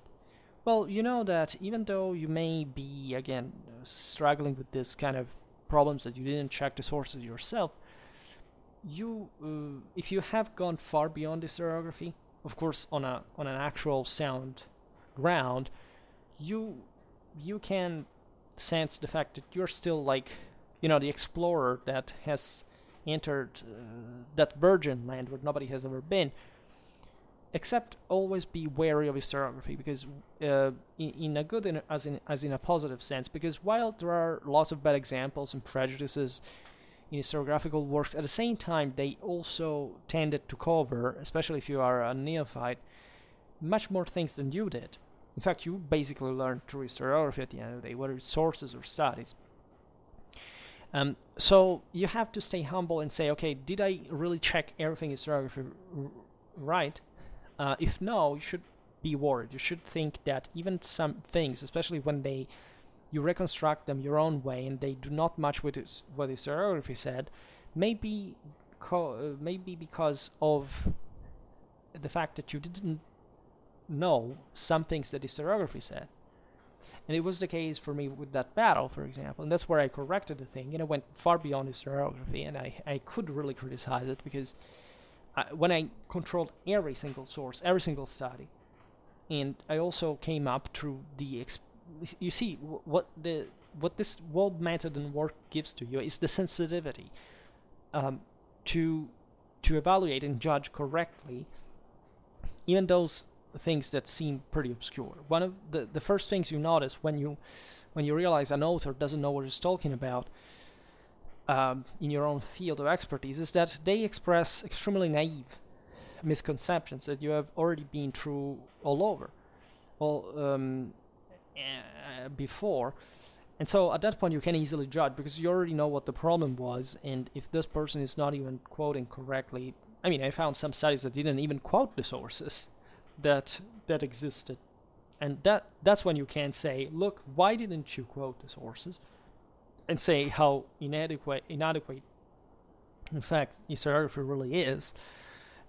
Otherwise, beware of the fact that historiography probably is always one step ahead of you if you are new to the topic, and so you should spend a very long time assessing this. Naturally, this in such a stormy situation like the one of a doctoral research may be very difficult to let's say to assess, because most of the research will be you write something. At least this is also the broader method I use when I write anything. Something simple like just a sketch, a broader set of ideas that I have in mind, and then I will verify them on the basis of the sources and the studies. And very often the entire thing is it's very helpful psychologically, because you have a structure already, and then you can refine the structure all over, right? And so it's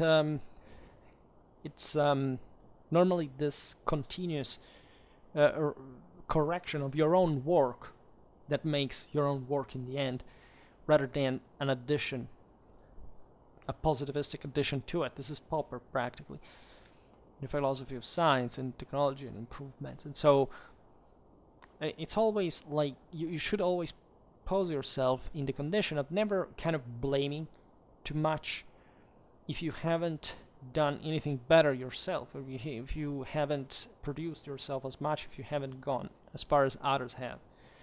And this is valid for everyone, so that we always criticize unfairly, but in a practical sense, this unfairness, while always present, can be also be surpassed by fairness, as a matter of fact.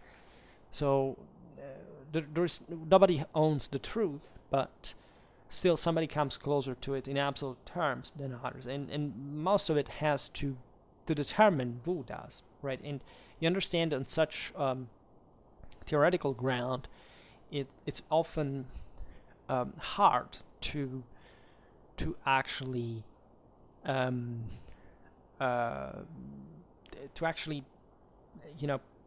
verify it, because nobody ever did it before you got there.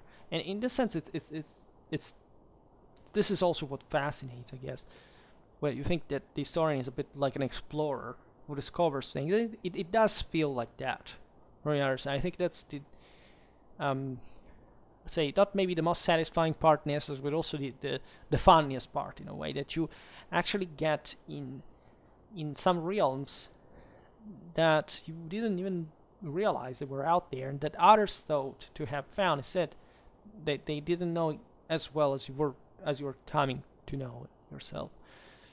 So of course, just to be pretty much, you know, hideous, more than than I already sound, all this does not happen if you do not this kind of work, right?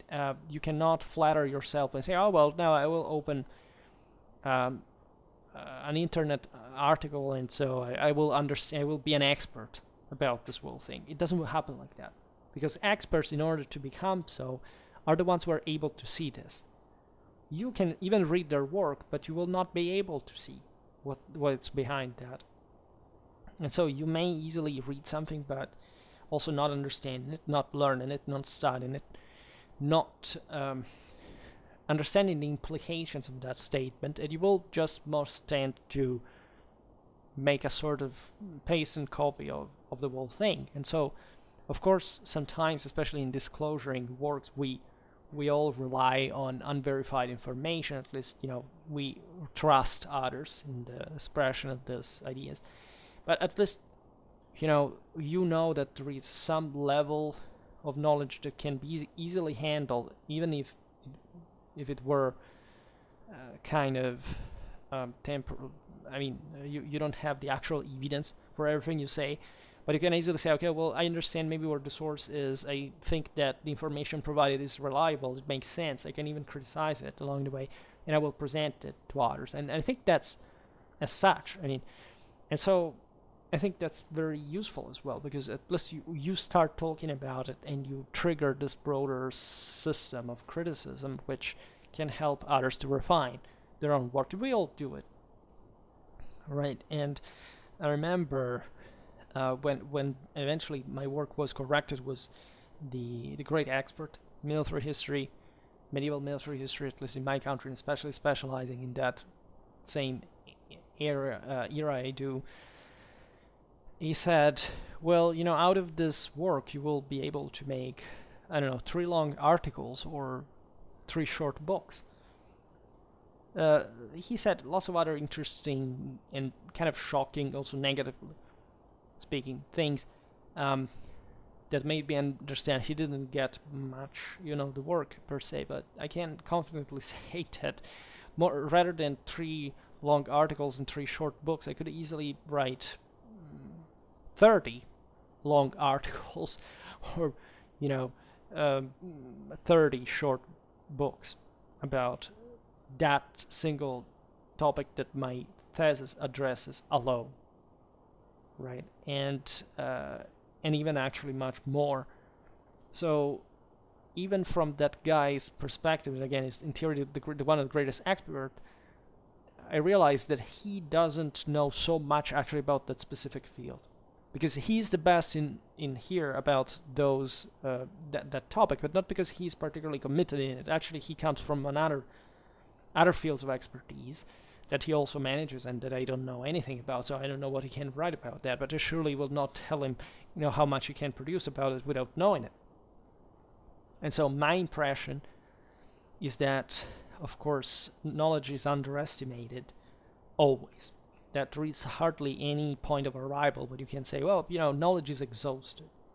I mean, historically, of course, there are fields that are more or less exploitable for many reasons, but let's say the point of about how you can frame them and use them and work on is always much bigger than you can imagine. Sometimes effective historiography has even too much focused on this issue rather than actually getting into the subject matter, and that's why they come up with something so irrelevant, telling the truth.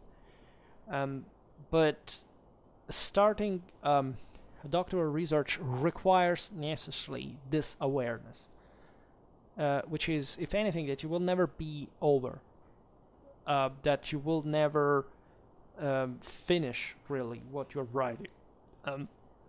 At least, this should be calibrated approximately on some more concrete goal, such as banally how long your research lasts, but by rule. But in practice, you have always to keep in account that things are always much bigger and complicated than they seem. Of course, there are people. I chose to make such a broad work that would also partly trigger more this kind of realization. But there are people who are much more, um, restricted. I would honestly, that I already discussed this in the video about the PhD project, etc.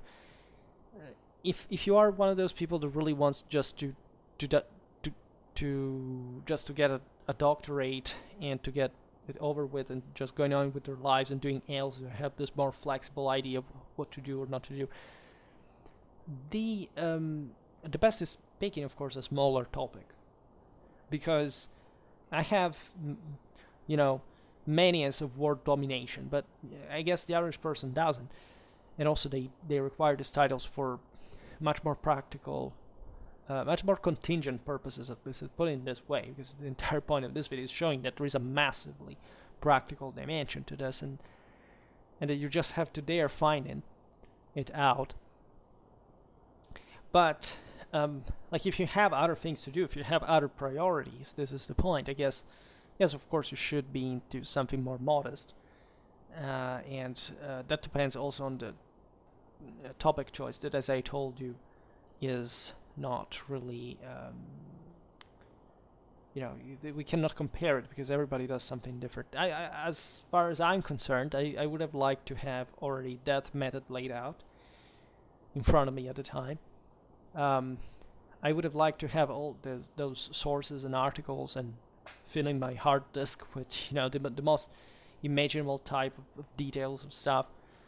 I would have liked to have already gone out all the time to photograph those books. I would have liked already to know in advance how much there was to do, and just doing it eventually. If I could go back in time, I would do it again. It would be devastating if maybe I couldn't do it, but let's say, of course, if I had the energies and the purpose of the time, I would do it. I would like to have done it that way, but in a way, this is the difference between fantasy and reality. If I had not been posed in front of the necessity of doing that work, I would have never found out these things, and I could have never known how much I needed, because at the time I didn't know it. So it's a pointless exercise, and working is truly the only serious way of solving the problem. Because as I was saying before, perhaps I said something devastating when I told you that yes, this was a good, if not a great work in perspective, especially from a historiographical point of view, but I could have failed for simple things like if the pandemic had not occurred. So things that do not make me appear to you probably that valid in an absolute sense, but I can assure you that that's also kind of stoic in a sense, because again, I could write 1/3 of what I wrote and still get a doctorate, and I would have been in time. I chose to do more, so there was an effort there, and I guess that the difference was not made just by those things that individually were probably decisive. I don't know how I would have reacted if things had gone differently. I only know that the broader issue, however, was remaining all the time, every day, working for hours, with that purpose, with that energy, and without that, I would have never sorted out the thing. I would never found a solution. And that's the only, the more sound realization about it all. The most important advice is to work and to start working very hard since the beginning. Of course, realizing again, what's the best way to work, and not just to say, okay, I start working and then you don't really know what to do yet. That happens as well, but you cannot find out until you fail, in a sense. So this is my advice, practically, is to always keep track of the actual of the actual objective, having kind of an idea in mind of how you can you can achieve it, because at the end of the day, yes, it's true that I didn't know how I would have done it, but it's not that I didn't know in absolute terms how it could happen. Of course, I had ideas, and lots of ideas, maybe too many ideas, and especially too untested ideas. But of course, I put something to work, right? And so it took a long time. I would tell you to always be, say, there is a time in which you will say, okay, I don't have time to waste. But the more thorough and precise and picky you are, and the better you, say, the more successful you're going to be in this regard. The thing is always to realize, at least as history, this work is concerned, is that there is an historiography. You cannot really do without it. But that I think also that methodologically it's better to start from the sources. Because at the end of the day, if you are, unless of course it's an historiographical work, I mean you make a thesis of historiographical critique, well, of course you have to rather work just on the studies in practice. But the idea being that if you are making a set kind of an average research, and you must know what happened at some point in history for some reason, well, starting from the sources is really everything. You should, to me, it was, for example, very clear since the beginning that I would have had to use a schematic method of some sort. Like, I should have grouped certain kind of informations on the basis of some thematic topic, and building in that sense very clearly since the beginning, telling the truth, the idea of what it would have done. Like, there was, of course, well, okay, introduction and conclusion are to be given for granted, but for example, the idea that you have to make a list of all the contingents that vote, to make a bit of a statistic analysis, and getting acquainted also to the sources, because I knew at that point, when I finally had all the list of the sources, that it would have been great if I could read them all and even carve some kind of a premise and getting used to them, and that it would have been an helpful exercise. I could have not done that chapter. I would have saved time. Instead, it was one of the most important ones. Then it was one about the pitched battles, another about the minor clashes, then another about sieges, another about urban warfare, another about mercenaries, another about the social costs of the cost in general, actually, of war.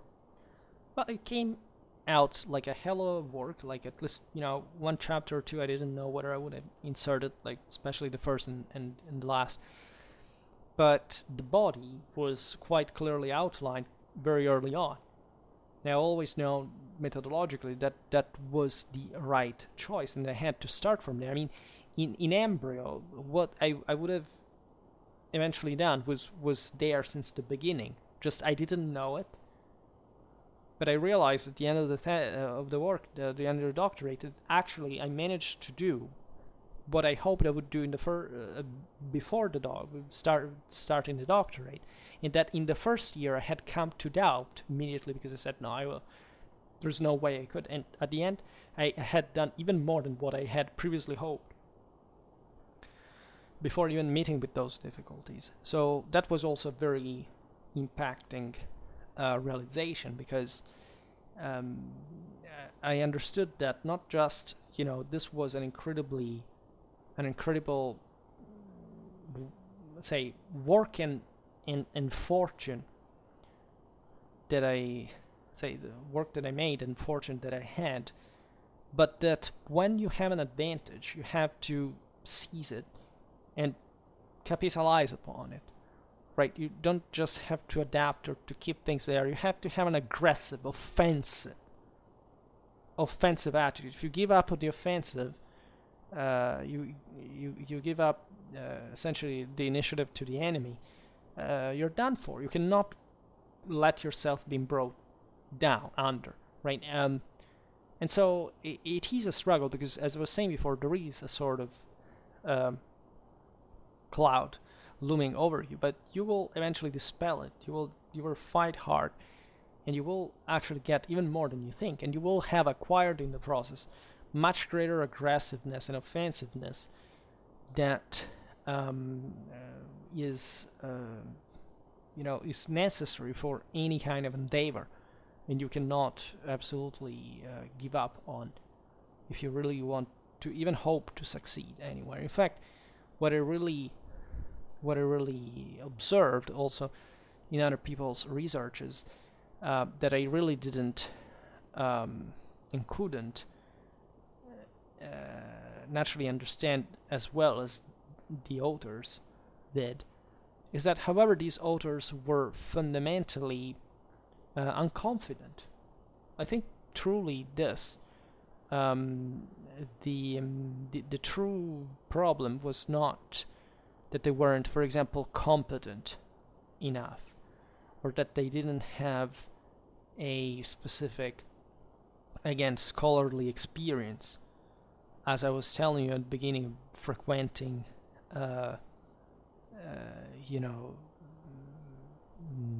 effective conferences and properly attending ones, participating. It was about not having enough force. It was basically saying, well, yeah, now I have this PhD going on, but I will do other things in the meanwhile. I keep, writing articles for conferences, even though I haven't even started to know how to do my doctorate, but I will do it anyway. No, right? If you take it seriously, you just can't give up in that way. You just can't say, well, I will see it later. You should be focused on it since the very beginning till the end, because that's your greatest strength and safety. And I've always had this kind of attitude towards studies, and that's why perhaps, even though I don't think I have a particularly developed intellect, I think I managed to to succeed. Also because, again, I was always, and this was recognized to me, at least in the character, it says, you're always squared and rational and methodic, and you always do this amount of work seriously. And I was, like, even as a broader working ethic, it was recognized. And that saved me too, because sometimes you have to convince people also of the worthiness of your work. Like, it's not just a doctorate, it's about also relating to others what you're doing. So it's obvious that if you don't have a clear method, it can hardly, and very often you don't even have probably that much space to explain to the fullest what you're doing. You may generate problems regarding the actual worthiness of your work itself.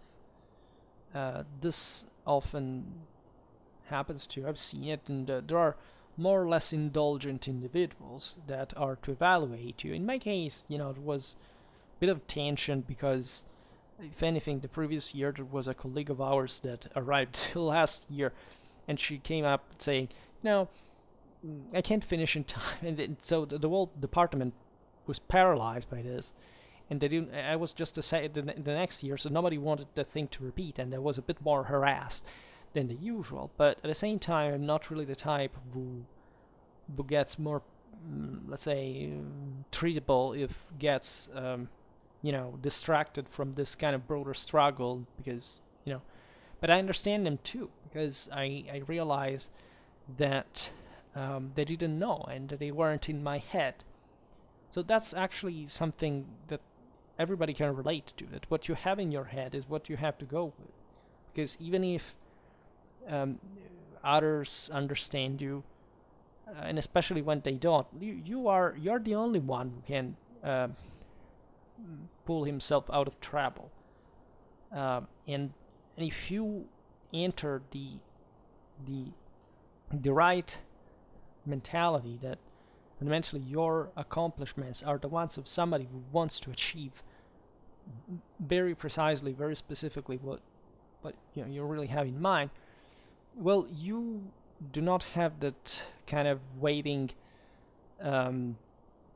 sort of let's see what happens attitude and being carried away by the current. You will be the one actually struggling against the current upstream, and coming out of there, coming to the top of the mountain alive.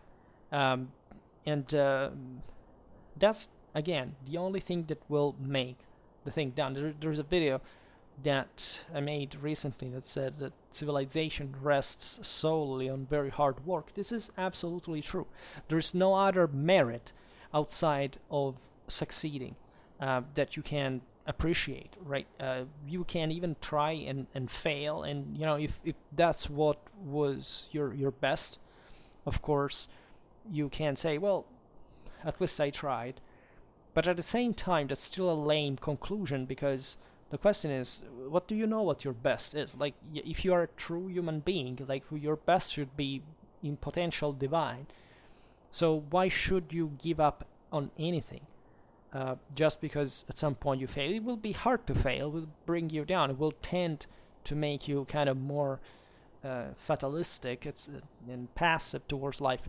It's obvious, and that's why many people are also fundamentally insecure. And instead I discovered that even though I was so insecure about this whole thing, in a way which is not the usual way people are insecure and say, oh my god, I'm not gonna make it, I have existential problems, but I still thought about that, and I still thought that I, however, could find a solution. And I was naturally working to find one. Like, that's the actual difference. And for the rest, I've seen others that were just in an enormous sea of trouble. Just to make an example, that guy that was telling you before is a dear friend and colleague, because we started university together. We went through the doctorate together. In that sense, it was a specific partnership, because we were in deep trouble. We had also similar things happening to us at the same time. And we agreed on many things historical. And in the same time, I discovered that when this guy finished 6 months later than me, because his work was deemed to be unready by the end, and I finished it in time instead. And this guy had always had problems because with the tutor and other, let's say, and the work itself, because he was too much dependent on the tutors, in my opinion. But he really cared about the formality of it all, in fact, in the process. And still, however, he had not answered the fundamental questions. I can't say we were particularly close, even during the work. I'm saying that, however, I knew his work. I'm probably one of the few people with whom he opened about his work, because it's a strange character, telling the truth. Unsurprisingly, I would say. But he's also a very clever person. I say at least a very smart person, and very intelligent, without any doubt, very cultured, way more cultured than me. And yet, I saw the problem there. The problem there was that problem of the chronicles, for example, the actual sources, that had been my entire problem, my bigger problem. I had identified it as it, and it was really that, because you're a historian, you have to work with the sources. He hadn't resolved, even after the end of the PhD, when he was given another 6 months. He was counting our archive sources, but he basically had more quarrels with his tutors for the fact that he hadn't found, in fact, a story on which to hinge the information he had. Like I said, but where do you find, like, chronologistically, the actual information? I said, well, I use a couple of sources, but, a couple of sources in the 16th century, by the way, the late 15th, 16th century. How do you think that's enough? Right? For me, it had been the entire problem of it all. Like, where do I find the fabric where I should, base the entire thing? This guy had not, his competence and expertise, had not found yet the base on which to work on that. And I could have never done it. Okay, we're very different people, so he's more kind of ethereal and, Platonic in a sense. But, again, I could have never worked in that way. Right, surely attended lots of conferences, published a lot of articles. In the meanwhile, I didn't. But I focused on the problem, and it seemed to me that it was the right way of doing it, at least for how I succeeded, evidently. And so I remember there were other people. I remember at the end of the second year I had written already 300 pages, and it was another colleague who told me, "Oh, look, he's ahead of all of us," because she had talked with the others and said, "Oh my God, you really wrote 300 pages?" I said, "Well, yeah, but to me, it's still I'm kind of at the beginning of it." And so, paradoxically, it's this continuous problem posing that makes the thing done. It's not relaxing, saying everything is okay. Just let things happen. I don't understand that. I don't understand it really, even just at a moral, emotional level. Like when it seems like everything that happens to you, um, especially in a conflictual sense, that leaves you badly. Today, if you look any kind of thing on the internet, any psychologist, so-called psychologist, self-citizen psychologist on the internet says, "Oh my God, you have to let it go. You have to accept. You have to forget about this. How on earth? Why would I do it? My mind, my organism, is telling me there is a problem, and you must at least find out what the problem is and solving the goddamn problem. That's a concept and that takes a lot of effort. It doesn't take let go. You know what happens when you let go? That you just bury problems under the carpet, and you don't go anywhere. They don't go anywhere, but you don't go anywhere either. You're just there, and as Jung said, this thing is going to repeat itself over and over again, even in bigger way in your mind, until it will break you, because it will become an obsession you will not be able to get over anymore. And what you say to people, just don't worry. The worst thing you can do to people is saying, yes, it's that other person's fault. You're such an angel. You didn't do anything. You did not deserve this, right? As if, especially this happens in relationships, right? People said, "Oh my God," it's as if there was a standard pack situation where every article is written on this kind of things, or everything that is said by anyone is said, you are a poor victim. Yes, because we all know in interhuman relation, there are just perfect people who would never make mistakes of any kind, and so you're obviously the one. The others are devils, and you don't have to take responsibility for anything, and not working, not essentially criticizing anything about yourself, not fixing it. You're being told that just the way you are, it's okay. This is probably the most inhuman thing you can do to a person, to tell them that they have to accept themselves like they are. Nobody should ever accept themselves as they are. Every single human being has the existential duty of always and constantly improving themselves, at the cost of humanity itself. And again, that's yet another thing they said. You're being told, no, everything is fine. You just have rights. There are no duties. You just have rights. And somebody must give them to you because, you're born that way. Yeah. How realistic is that? So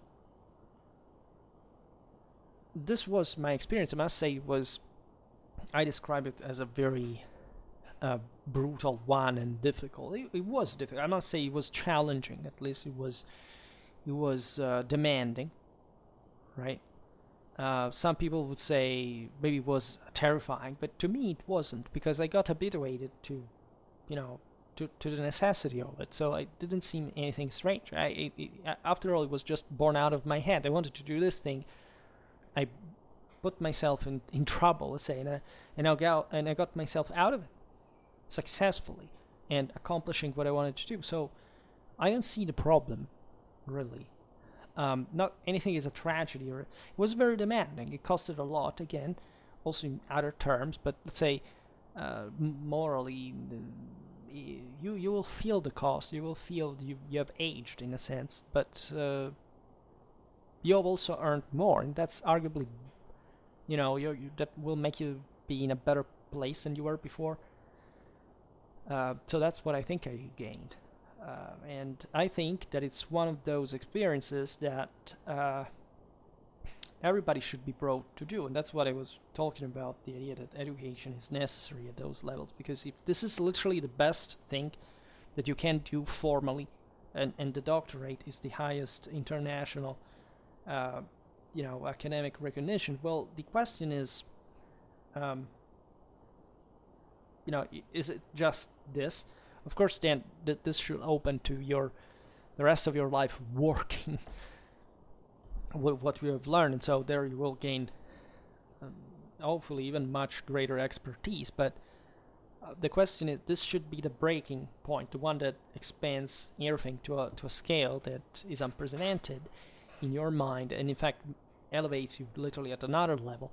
It is true, but literally it is what you would expect even from a normal person to be hopefully intelligent. Like I don't think, for example, I'm again particularly intelligent just because of this. Like I more or less did this thing right, and I gained kind of more capacity. But again, it's mostly the confrontation with the average that makes me understand that if this is what it gets to do something done well, why don't other people try even to improve themselves along those patterns?